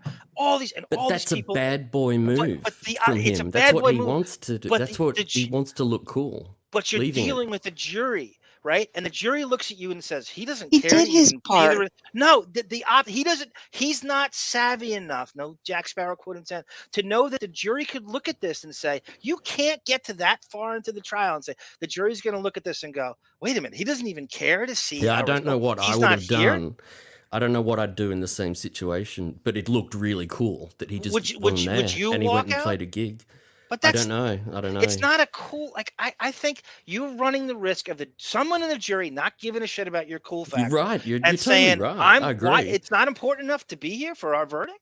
Really? He But came he all this takes way. risks. He's a risky Yeah, guy. That's no why doubt. it's a bad It shouldn't surprise me, badass right? move to not turn up. It's like he took the day off school. He just didn't turn up. It's cool.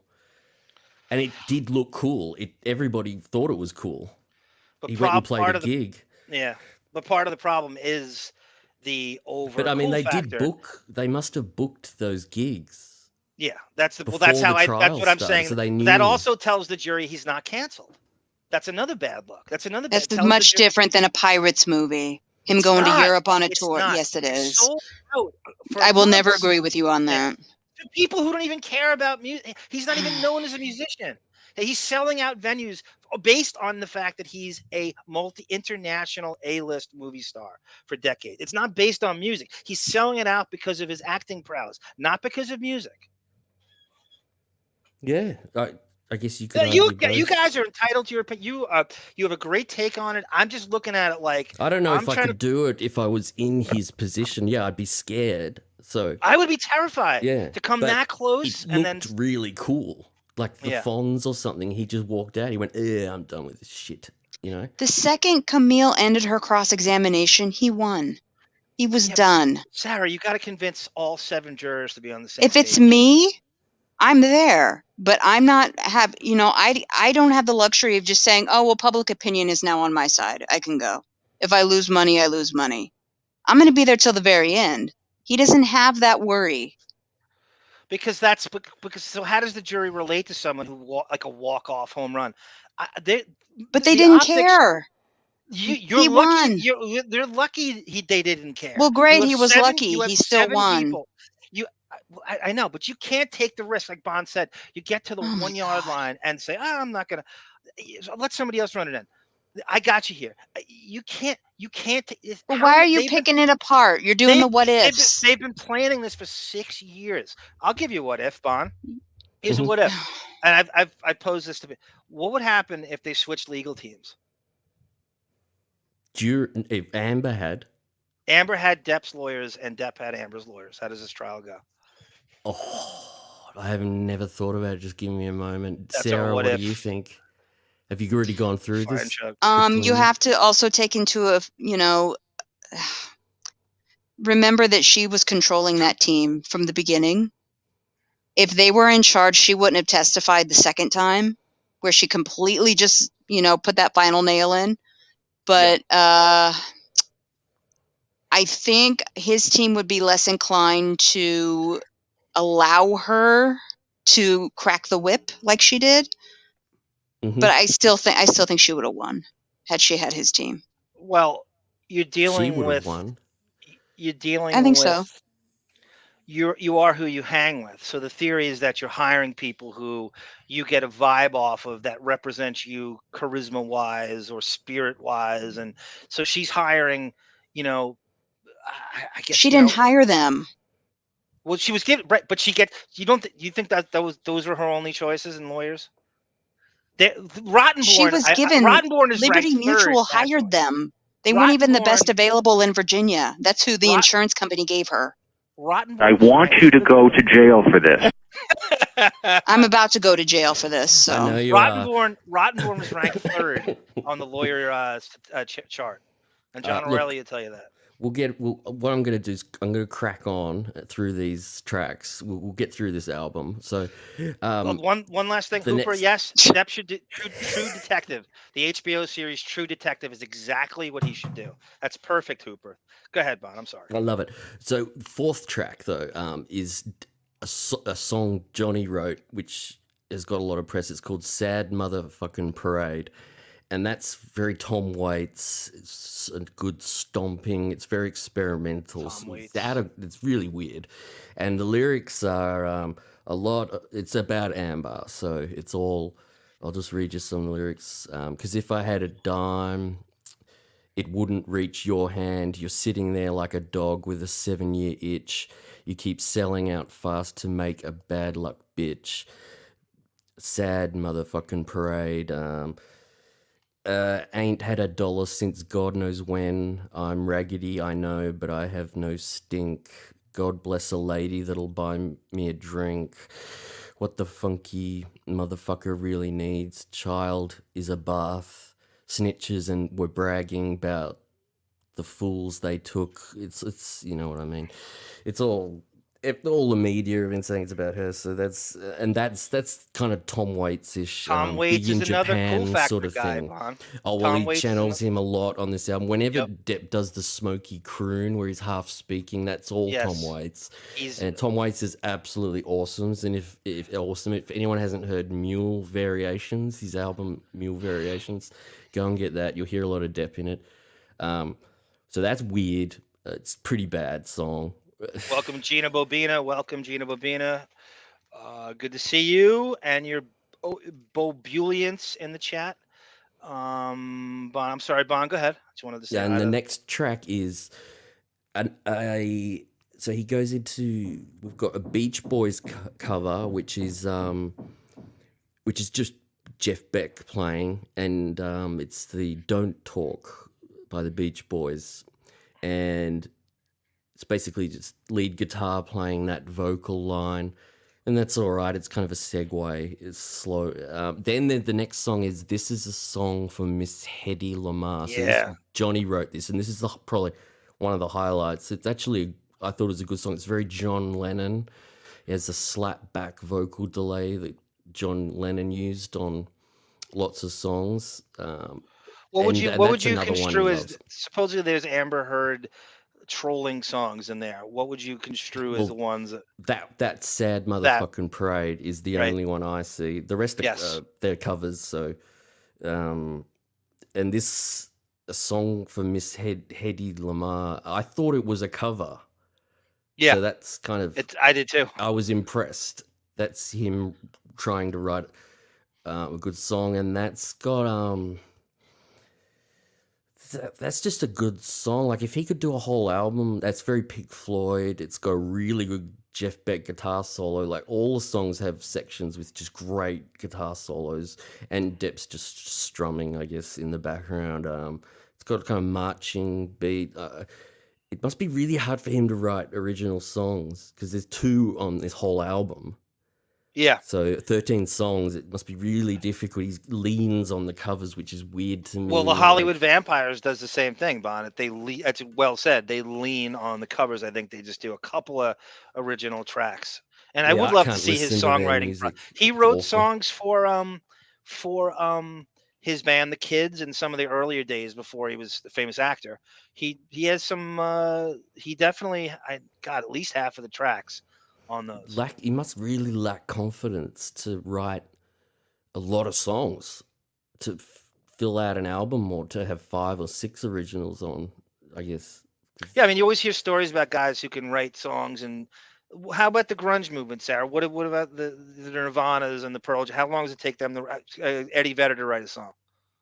I have notebooks of Kurt Cobain's, like copies, of course, but he would take him like 6 or 7 years to write a song. But then there's other songs like off of the Bleach album that he wrote overnight. So I don't know. It just depends.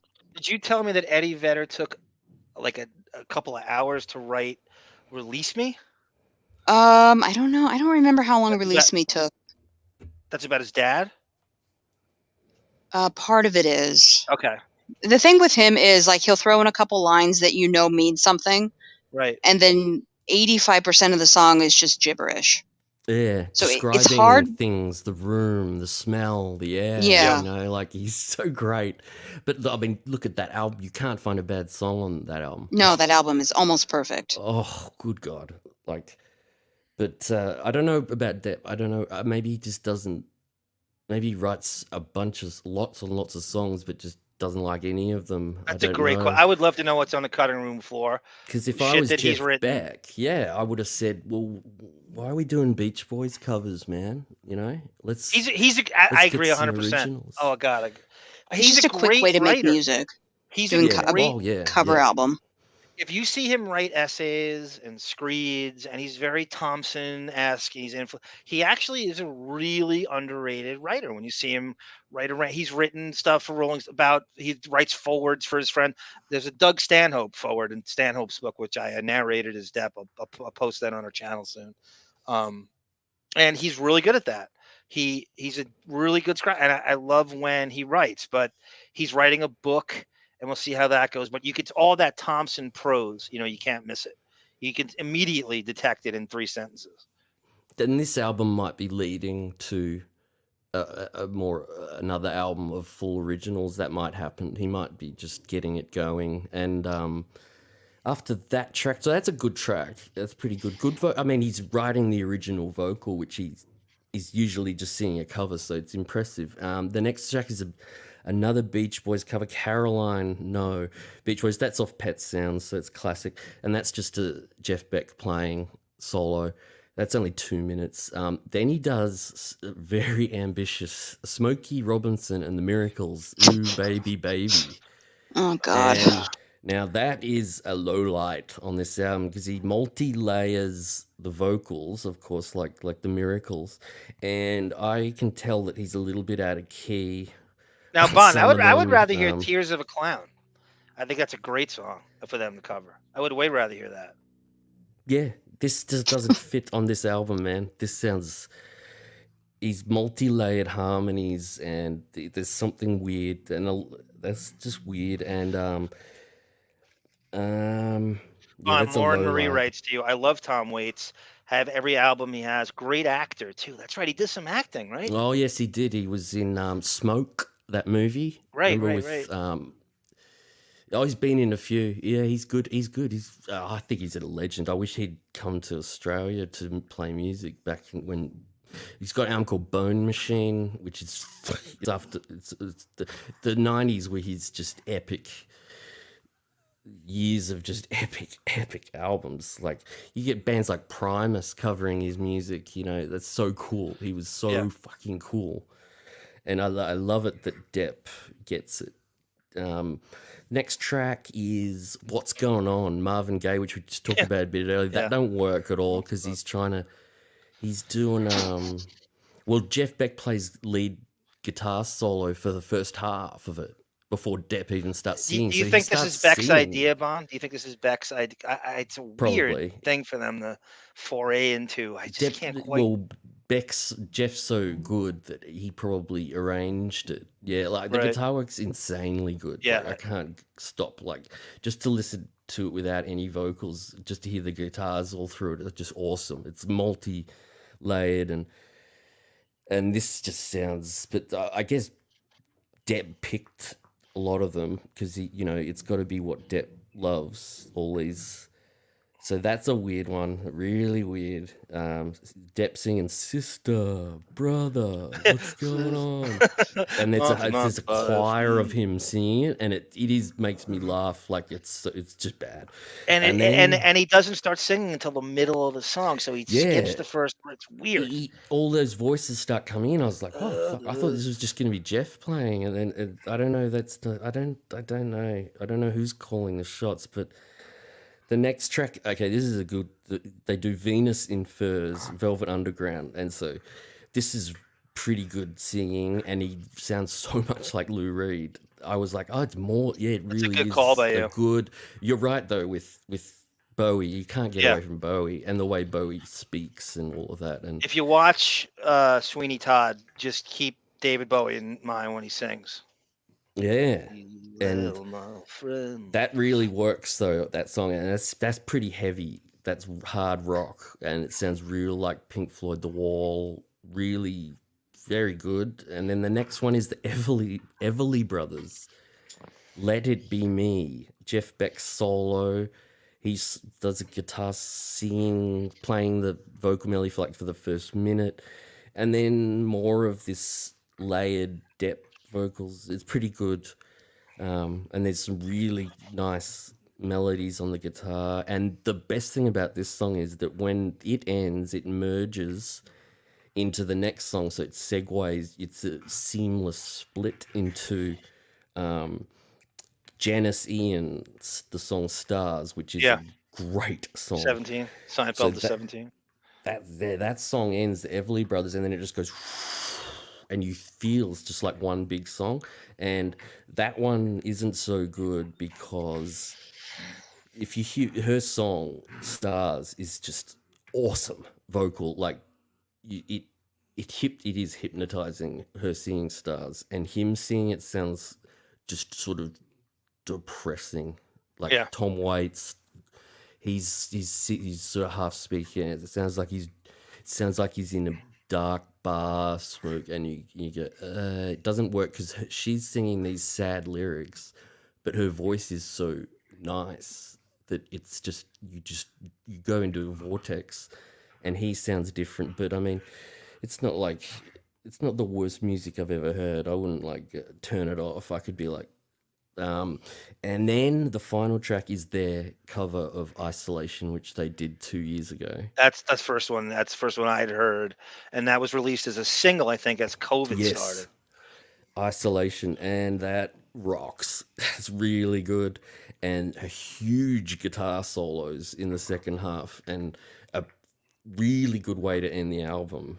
I don't know if it should have been the first song, maybe, because it's so good, but he channels Lennon really well vocally, and some songs that most people can do covers of them and they're still kind of good, right? Because the song is just so awesome. The people who wrote the song just wrote a great song, so that was kind of like a winner. That was always going to be good. So that's it. That's the album, and it's definitely not something I'll listen to again. I listened to it like 5, 6, 7 times for this, but it doesn't have a repeatability to it. I mean, when he chose Isolation because get it, the pandemic, we're all isolated. So I remember that's how he themed that when Isolation came, and he hits the notes well, and it's kind of like a fusing together of Bowie and John Lennon and stuff, and. He gets pretty aggressive at the end with the vocal, and just like Lennon, he loves the bad boy Lennon. He loves that. See, that's what John Lennon would have done at the end of that trial. He would have just walked off and gone on tour. That's what I think. So I think Depp goes, what would he do in this situation? What would Bowie do? They would be it looks so cool. And then he actually won as well, so you can't. I don't know. It's just epic.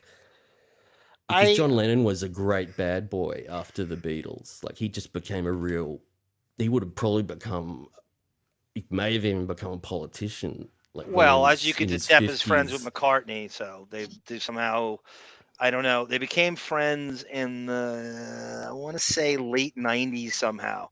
And I'm not sure who hooked them up, but they're of course friends. He and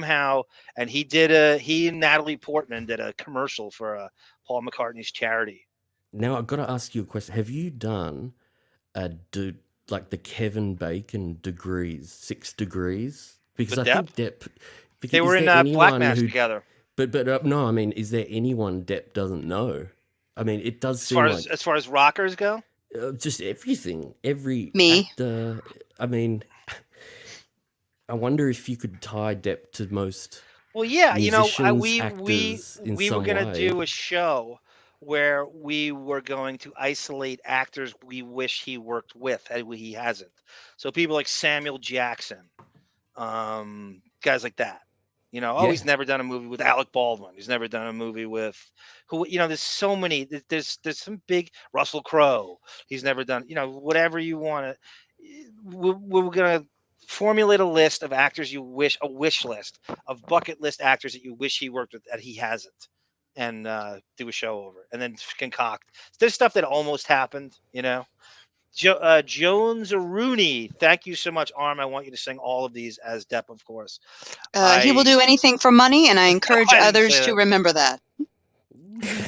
How about Sweeney Todd, right? You there, my friend, see how they glisten. Oh no, you've been locked out of sight all these years, my lucky friend. Wow. And I'll come home to find you waiting. Oh, man will do whispers and will do wonders, won't you? I don't know if anyone saw Sweeney Todd, but that's part of it. I didn't even know Steven Sound. David's gonna kill me. I didn't know what that was until the Depp's movie came out. I didn't know it. I knew it was a big play, but that's in the movie. That was what I enjoyed about you during the trial, John. You would come on and do that when the judge was walking in. You'd come on and just start singing for the first couple of minutes. Well, he would also do it during a very important testimony too. He would just break into song. But hey, yeah, that's why I thought, I knew that we were going to rewatch it. By the way, we were going to do a show where Sarah and I cherry pick moments from the trial we think got under. That's a great idea. Yeah, that's great. I'm gonna do this. I'm There's a surprised lot I of haven't, stuff. actually. Amber Heard brings up Depp's. Is it Lothario is a guy who cheats, Sarah, or no, it's just a man about town. Okay. Depp's side piece, as Gina Bobina would say, Rochelle Hathaway. They kept bringing her up without saying her last name. To this day, it bugs the shit out of me. I want her to get put on blast. I think she's the reason this happened. I think hell hath no fury is a woman scorned. I don't know how if Franco and Musk are gonna get shit, she should get shit. They kept saying Rochelle and they didn't say her last name. She should be harassed on Instagram. So I'm gonna isolate the Rochelle Hathaway parts. That's one of the things. Franco had been on it. That's a shame. I know we got robbed at it. That was how they promoted the trial initially. We're gonna hear Franco testify. Can I show you guys something? Can I show my favorite Arsenio Hall real briefly? You can. Can I tell you my favorite Matt Dillon story real briefly? You are lightning quick, my friend. That's crazy. Fire Fred Norris. Sorry, Sarah. Give Bon a 6. No, that's okay. Please proceed. I am going because I'm way past my limit on this show. You're like Depp on the last day of the trial. Cutting out. Too cool. You're right. I have to get up in like 6 hours for work. So okay. Thank you, Sarah. Thank you for joining us, Bon. You're fantastic as always. Thank I you should have for had you on having me. earlier. Yeah. Goodbye, everybody. Oh, by the way, and Sarah, one last thing. So Bon's going to join us on the Barnaby, the Australia dog smuggling. Okay, whatever. Show. All right. No, I want you to agree with it right now. I have already agreed with him. Okay. And you. Okay, so I am going to now show Bon Arsenio Hall, Johnny Depp, and Tim Burton, and this is one of the last things we're going to do. When Depp swears that he would never sell out and cash in on his movie star fame and play music. And this is from 1990. Nice. Where is it? Where's Tiger Lily been tonight? Oh, I know. Where's Crazy Robin, man?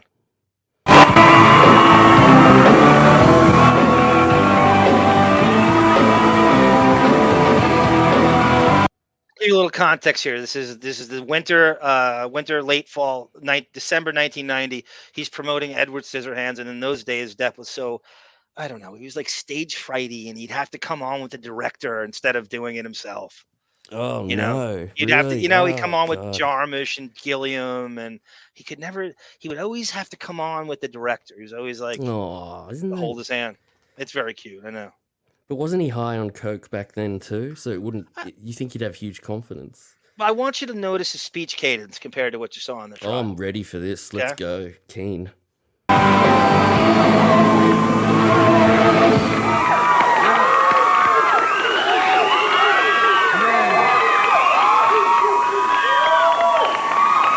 Tim's become a sex symbol, kind of. You know, I mean, screaming and everything. Tim. Let me start asking you. First, I was surprised that got laughs. Bon, is that too loud? Yeah, a little bit. You want me to lower it a little bit? Okay. It's all Is right. this a comedy also? No, it's a serious drama, of course, about dog cutting.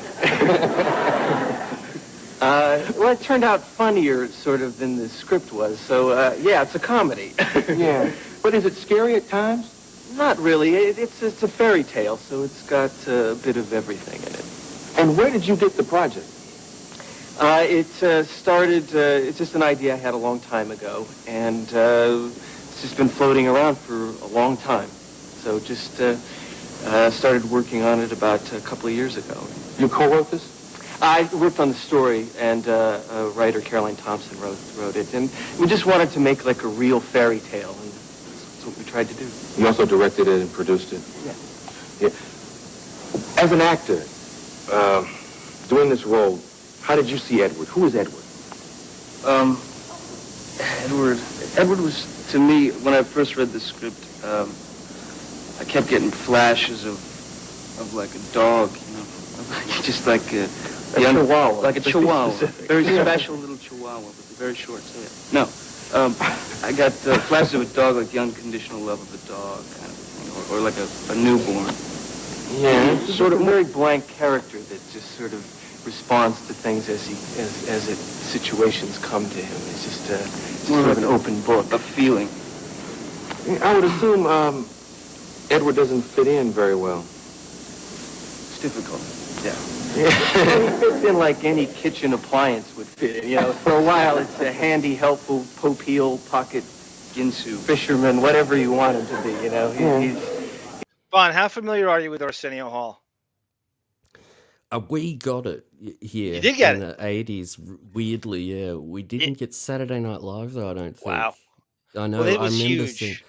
for a while. Arsenio was huge in the late 80s, early 90s. It was on the Carson level. It really found a niche. You know, it was like trying to do like a party, and they'd have guests that Carson wouldn't have on, and it was big.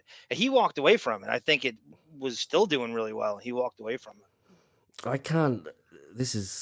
I mean, this interview is just freaking awkward as hell. Oh Yeah, this my is the God. first time he'd been in any late night setting. This is the first late night interview he'd ever done. And I remember watching it. I must have watched like an NBA game, and it was on, you know, it's probably midnight Eastern time. Yeah, Channel 9, midnight Eastern time. And I remember seeing it in the USA Today. They would show the talk show guests. And I'd go, Mhm. oh my God, he's doing a late night show. I'm like, slammed the VHS tape in and recorded it. And I'm like, this is so bizarre.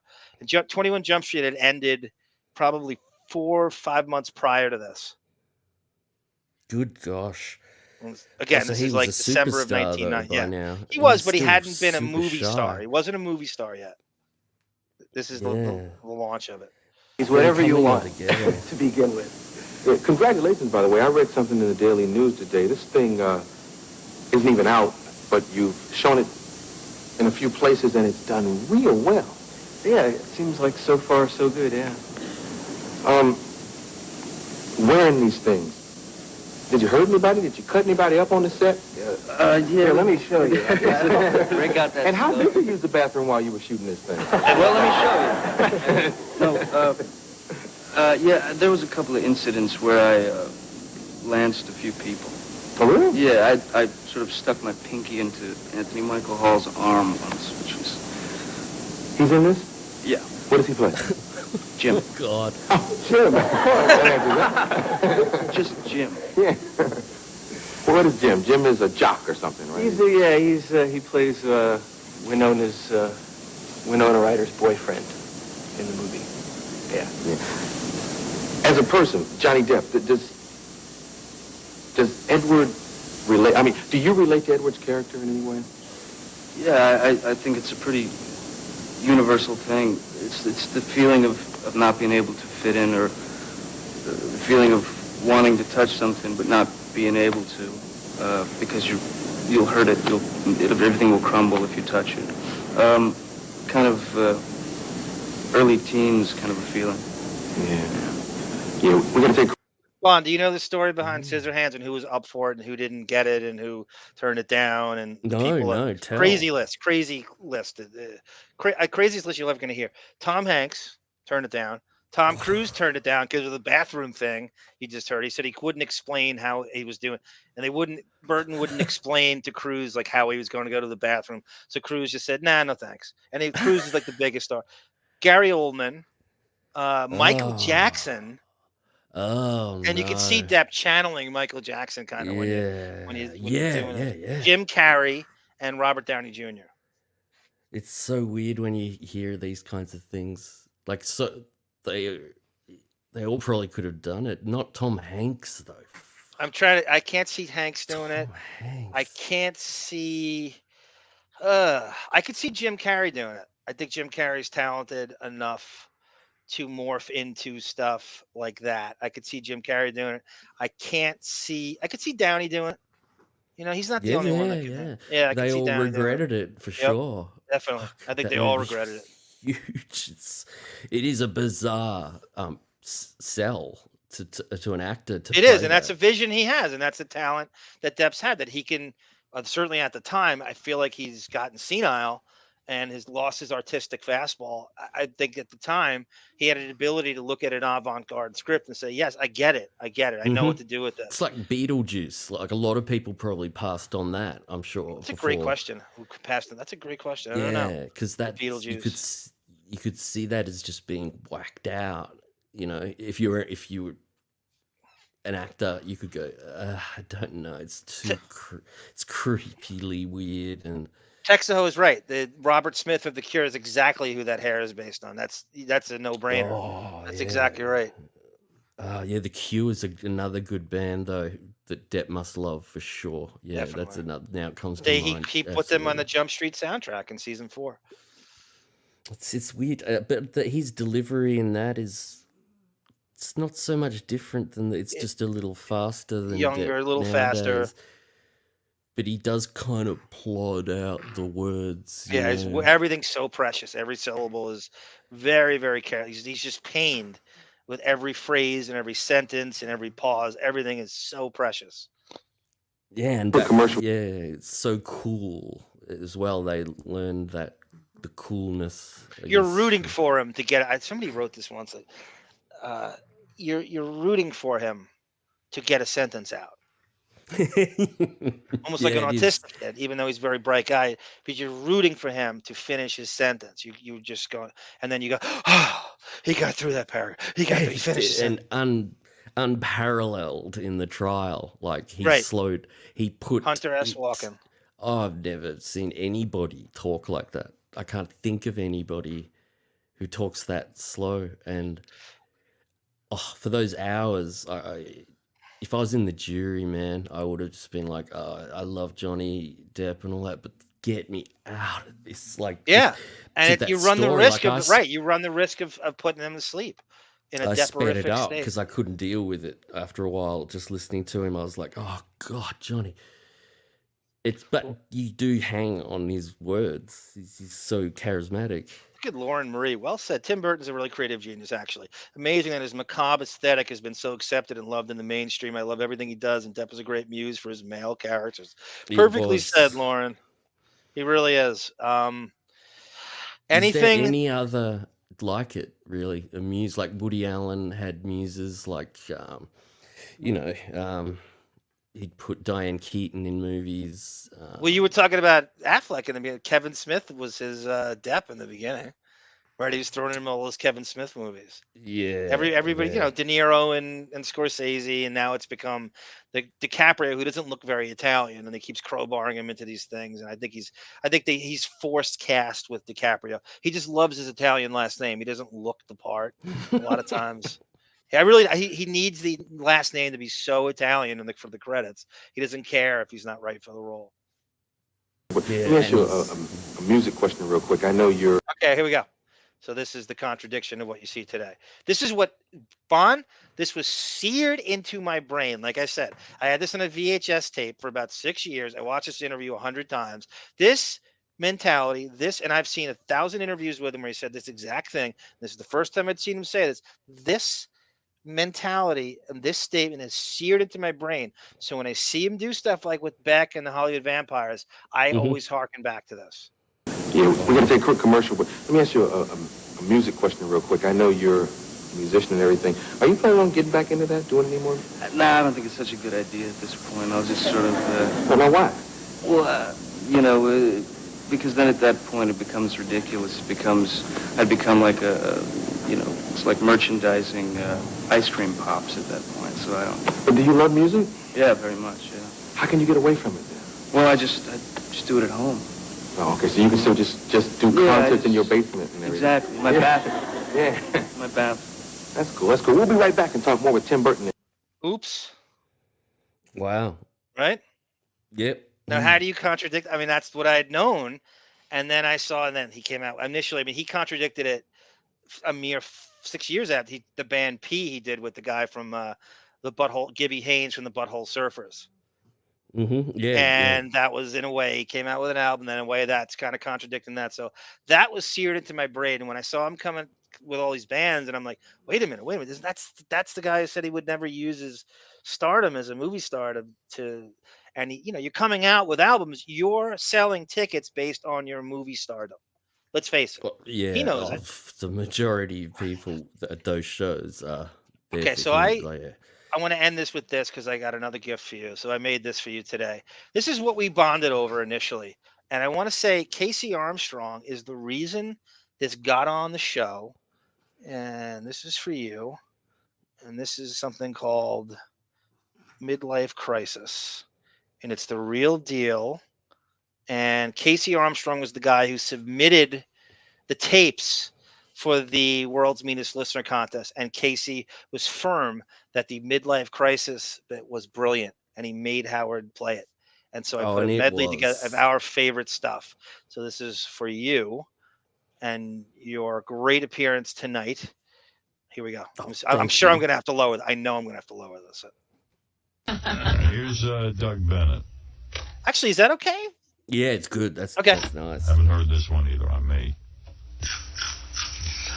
Traded in your wife and kids, Howard. Oh, here we go. 30-year-old swimsuit model. Midlife crisis.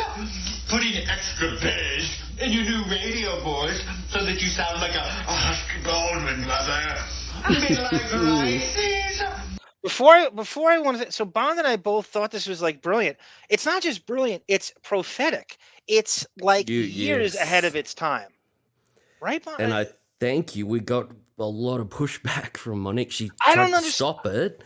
And then we were both, I couldn't believe it. And I'm like, do I have to write a transcript out from this to see how prophetic? She goes into a vortex sometimes and she's not listening, and then she snaps back and hears it and goes, "What is this?" But I was like, "Yeah, I know you." I said, I couldn't believe you found it. I saying, couldn't believe you found it because I had just, and I had for our. Well, I was like compilation, and I'm gonna have to do it again because I fucking lost my initial parts to it, so I gotta have to do it again. But it's this, and we both bonded over this. No pun intended. That's exactly what you said to her during. You said if you write down what he's saying, and I was trying to go. He's saying Baldwin Brothers and plastic surgery. Yeah, this in is 2002. And she wasn't. She was not impressed, but it was. I mean, you went with it and just went into. Monique is cranking by 11. Midlife crisis. And I could not stop. You're so good on that. One of my most favorite moments on the show, and that became. It's just iconic for Radio Gunk. I mean. I have to sell this to G Canada all the time. He's wondering like where it comes from and why. And this dude did this avant-garde. It's a Batman villain voice he's doing, and he's just slipping in all these Howard things. It's so ahead of its time. And I put 2 other roasts after it. They're quick though, but again, Monique collaborated with Richie Wilson 2 times. Midlife crisis. You rapid fired. It was an honor to me to hear you rapid fire them.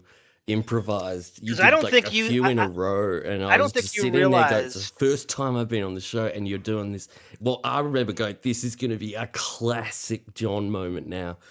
It was so fucking funny. Monique demarcating her hair by her bra strap. Midlife crisis. Wow. I can't believe you went back and collected all those. That's crazy. Oh God, I had to. There's so, and you did so many. You probably did about 20 over the next 6 months. You would just come. I remember prodding you like in future episodes to say, John, have you got a midlife crisis for Monique? And you would just take a breath and go, boom. And I have to say, because almost anything she says, you could turn it into. At some I point. know. She went down to Giggle Waters with Rachel Fine and Richie Wilson, and she's dyeing her hair blue.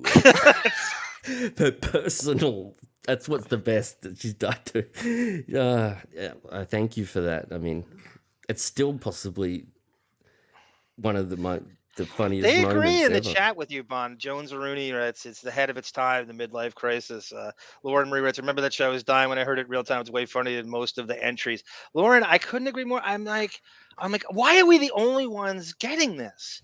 And then you like I said, you have to transcript it to really see the genius of it. But he did it like a Batman villain, and he's rattling off all this shit that it took us years to come around to. It's like when she vetoed my Dan the Song parody man section. There was a purpose for all of that. Yeah, there's always a purpose. And of course, the classic moments like this. Beanie Mac. Hey, black guy.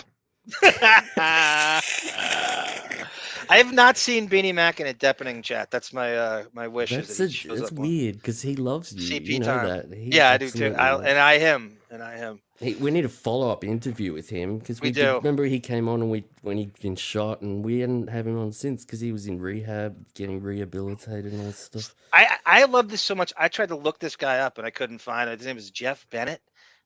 Obviously it's such a generic name, like it's like the most common name in America. And I'm going on Facebook and I'm looking up every Jeff Bennett. I'm like, let's see if he has a Stern reference, and I'll ask if it's psychotic. I thought this was I was so obsessed with this. Okay, let's go. Putting extra bass in your new radio voice so that you sound like a. He's talking about bass and Darth extra Kermit. bass. That's It's crazy. So good. Sound like a Baldwin. Midlife crisis. Trying to get a shape like a young Bruce Jenner. Midlife crisis. What? I don't understand what he's saying. Do you? He's just listing things that you've done and saying midlife crisis. I know, but what was the thing I did? You got into shape like a young Bruce Jenner. Oh, okay. Getting tattoos all over your body to cover the brown liver spots. Midlife crisis. Sneaking off to the Hamptons every weekend for hair plugs and Botox. Midlife crisis. You see, I love that. That's and Howard incredible. denies it that you did. I've heard that. Sneaking off to the Hamptons. Holy Yes. shit, Nobody said that at was that time. talking about that. And that this was is cool. the thing with Like Artie Botox would and say, hair plugs. it's cool. You know? It takes weeks to heal, right? So he's going on the vacation and even back then he was taking. And that it was so. I'm going, damn it! Why didn't we see this? It's just the best. And Howard gets like defensive here a little bit. Watch it. Every weekend for hair plugs and Botox. Midlife crisis. It's not true. Locking poor Ashley in a room and forcing her to watch Grease and again so that she can come out and find Bethel.com sucking on your tiny little lizard. Midlife crisis. Oh, I hate that. I don't like that. That is very irritating. Very irritating. Very irritating. So I put what I think two more roasts. There's about a minute each that you'll love, and I think are on this level. They're more just like straight up brutal, and two guys just eviscerate them. And I put them to. I think you know these. Nice. Go for it. Guy, he just went wild. Howard Stern, the king of all media. You're nothing but a penny-chasing, big-nosed kike. Nobody wants to hear how you weren't loved enough as a child, that your father mistreated you. Please, look in the mirror. You're a bad father, too, you long-haired Chewbacca. Tell me, half-dick, how many times did you hide in that office of yours masturbating instead of spending time with your kids? All you've ever cared about is your money and your ego. You think you're going to be a big movie star? What's this based on? Last time I checked, all you've been in is private parts and writer PI. Look in the mirror. You're hideous. You're so full of self-hate that you work out and drink until you almost vomit. I shouldn't be surprised, though. You're just overcompensating for all the guilt and disgust you have for your worthless Christ-killing self. By the way, Beth doesn't love you. She loves your money and fame. Nobody loves you. You're ridiculous. I invented the Osbournes. I invented Jackass. I was the first wigger. F you, Howard. F you, you pathetic Jew bag. Wow, that was Cardinal Egan. This is such That's a different. He got how much shit? You think he come close to playing anything like that today? No, how he let that that's go such during a this? shame. And he used to kind of get, like when Sal made the horse, you see Yeah. his reaction. He'd like turned his head around and went, "Oh shit." He's You know kind of that he got backwardly it, he proud could of the handle midlife it. crisis. He's backwardly he- proud of the midlife crisis. He's kind of like he takes That's it as a right. backward compliment. Bring it, and this is an era when you could bring his kids up and he's making fun of the divorce. This is before the Allison gag order came into play. So 01 and Yeah, locking 2002 is Ashley crazy. into the Yep. room. Very much a custody battle. Like, I mean, somebody was saying, like, there was somebody who dealt with like custody battles, and they said like the guy one of the reasons guys don't get is they don't want custody, they don't fight for it. How little of a fight do you think he put up with the lawyers when they're going out? Could you imagine how he just It's goes, impossible. like the Zero, fake concern that he really minus wanted zero. custody of him? Could you No, put but- anybody but less of a fight up? It's Because he played right into the dream of having no accountability or responsibility with the kids. He you know what I mean? He sabotaged his own marriage and just that bloody- leaned right into it. that Instagram Monique got the other day, I think or someone got of Ashley writing to Beth, calling her Bethy. Oh, Yes. Wasn't Ashley, it was the other one. Emily. Emily, I think. Emily. Calling her Bethy. Oh, it's like, I don't know who to feel She's sorry essentially for, this 'cause it's all stepmom. Yeah, and crazy. they hated it. They loved their mom. They loved their mom. Make no mistake.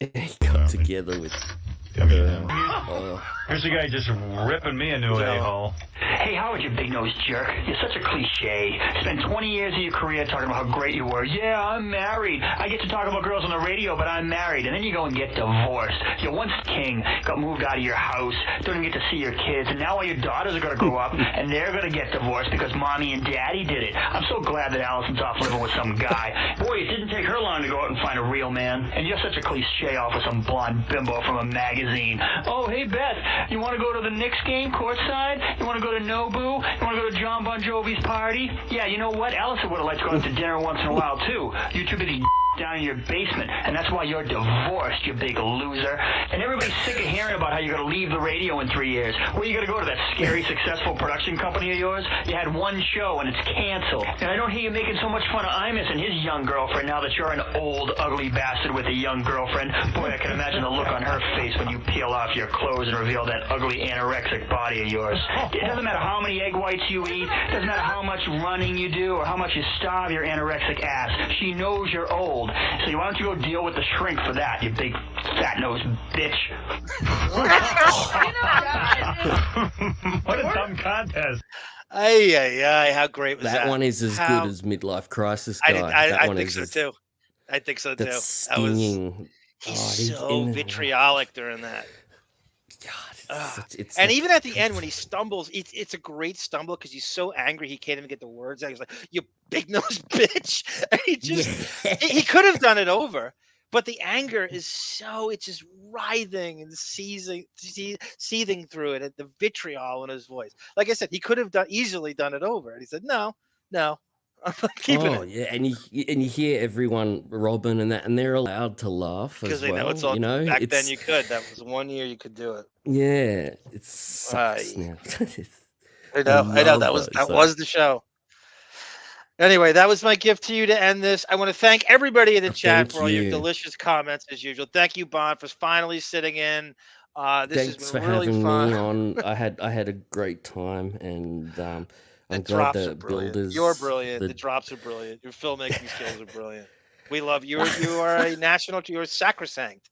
You're a national You're treasure in the brilliant. gun.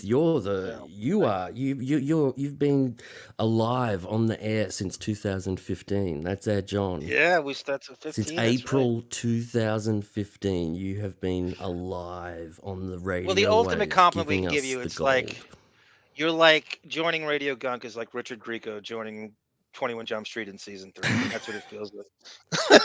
Are you getting him for this show? We're trying. Yeah, we're gonna get him. We're gonna get him. We got to once we get into our Jump Street series, we're gonna get into, and he's very accessible. I have a Howard interview with him. I'm gonna give him as in exchange to bribe him. Oh, that From would be our friend amazing. Steve S. Yeah, he was on Howard in 1998 promoting the Roxbury Boys. If you remember that movie with Chris Kattan and Will Ferrell. Yeah. I've never seen it actually. Actually, I have seen it a long time ago though. It's probably pretty. Oh, it's pretty famous, isn't it? It's pretty funny, isn't it? It was, yeah, it is. It's kind of a key. It's like, you remember the Saturday Night Live sketch with "What is love, baby, don't hurt me." Oh, you don't watch Saturday Night Live? So that was in the bad years. That was a good sketch that stood out. The Jim Carrey one's the best one, and they made a movie out of I'll it. tell Colin you, Quinn wrote the screenplay.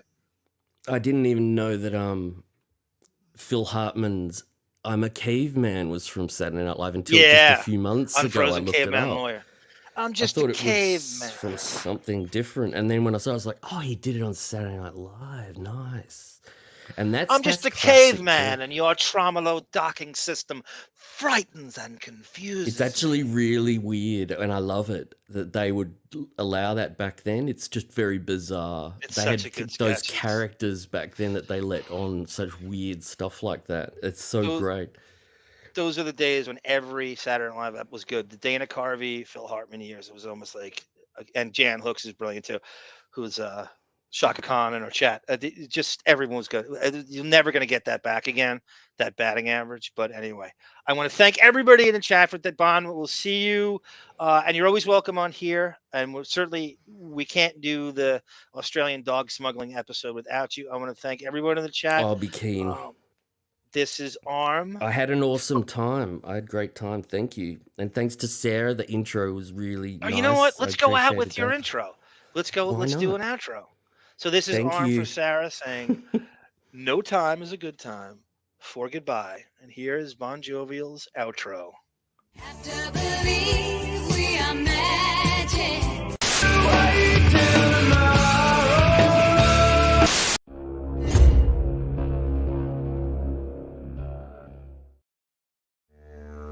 Australia is a wonderful island with a treasure trove of unique plants, animals, and people.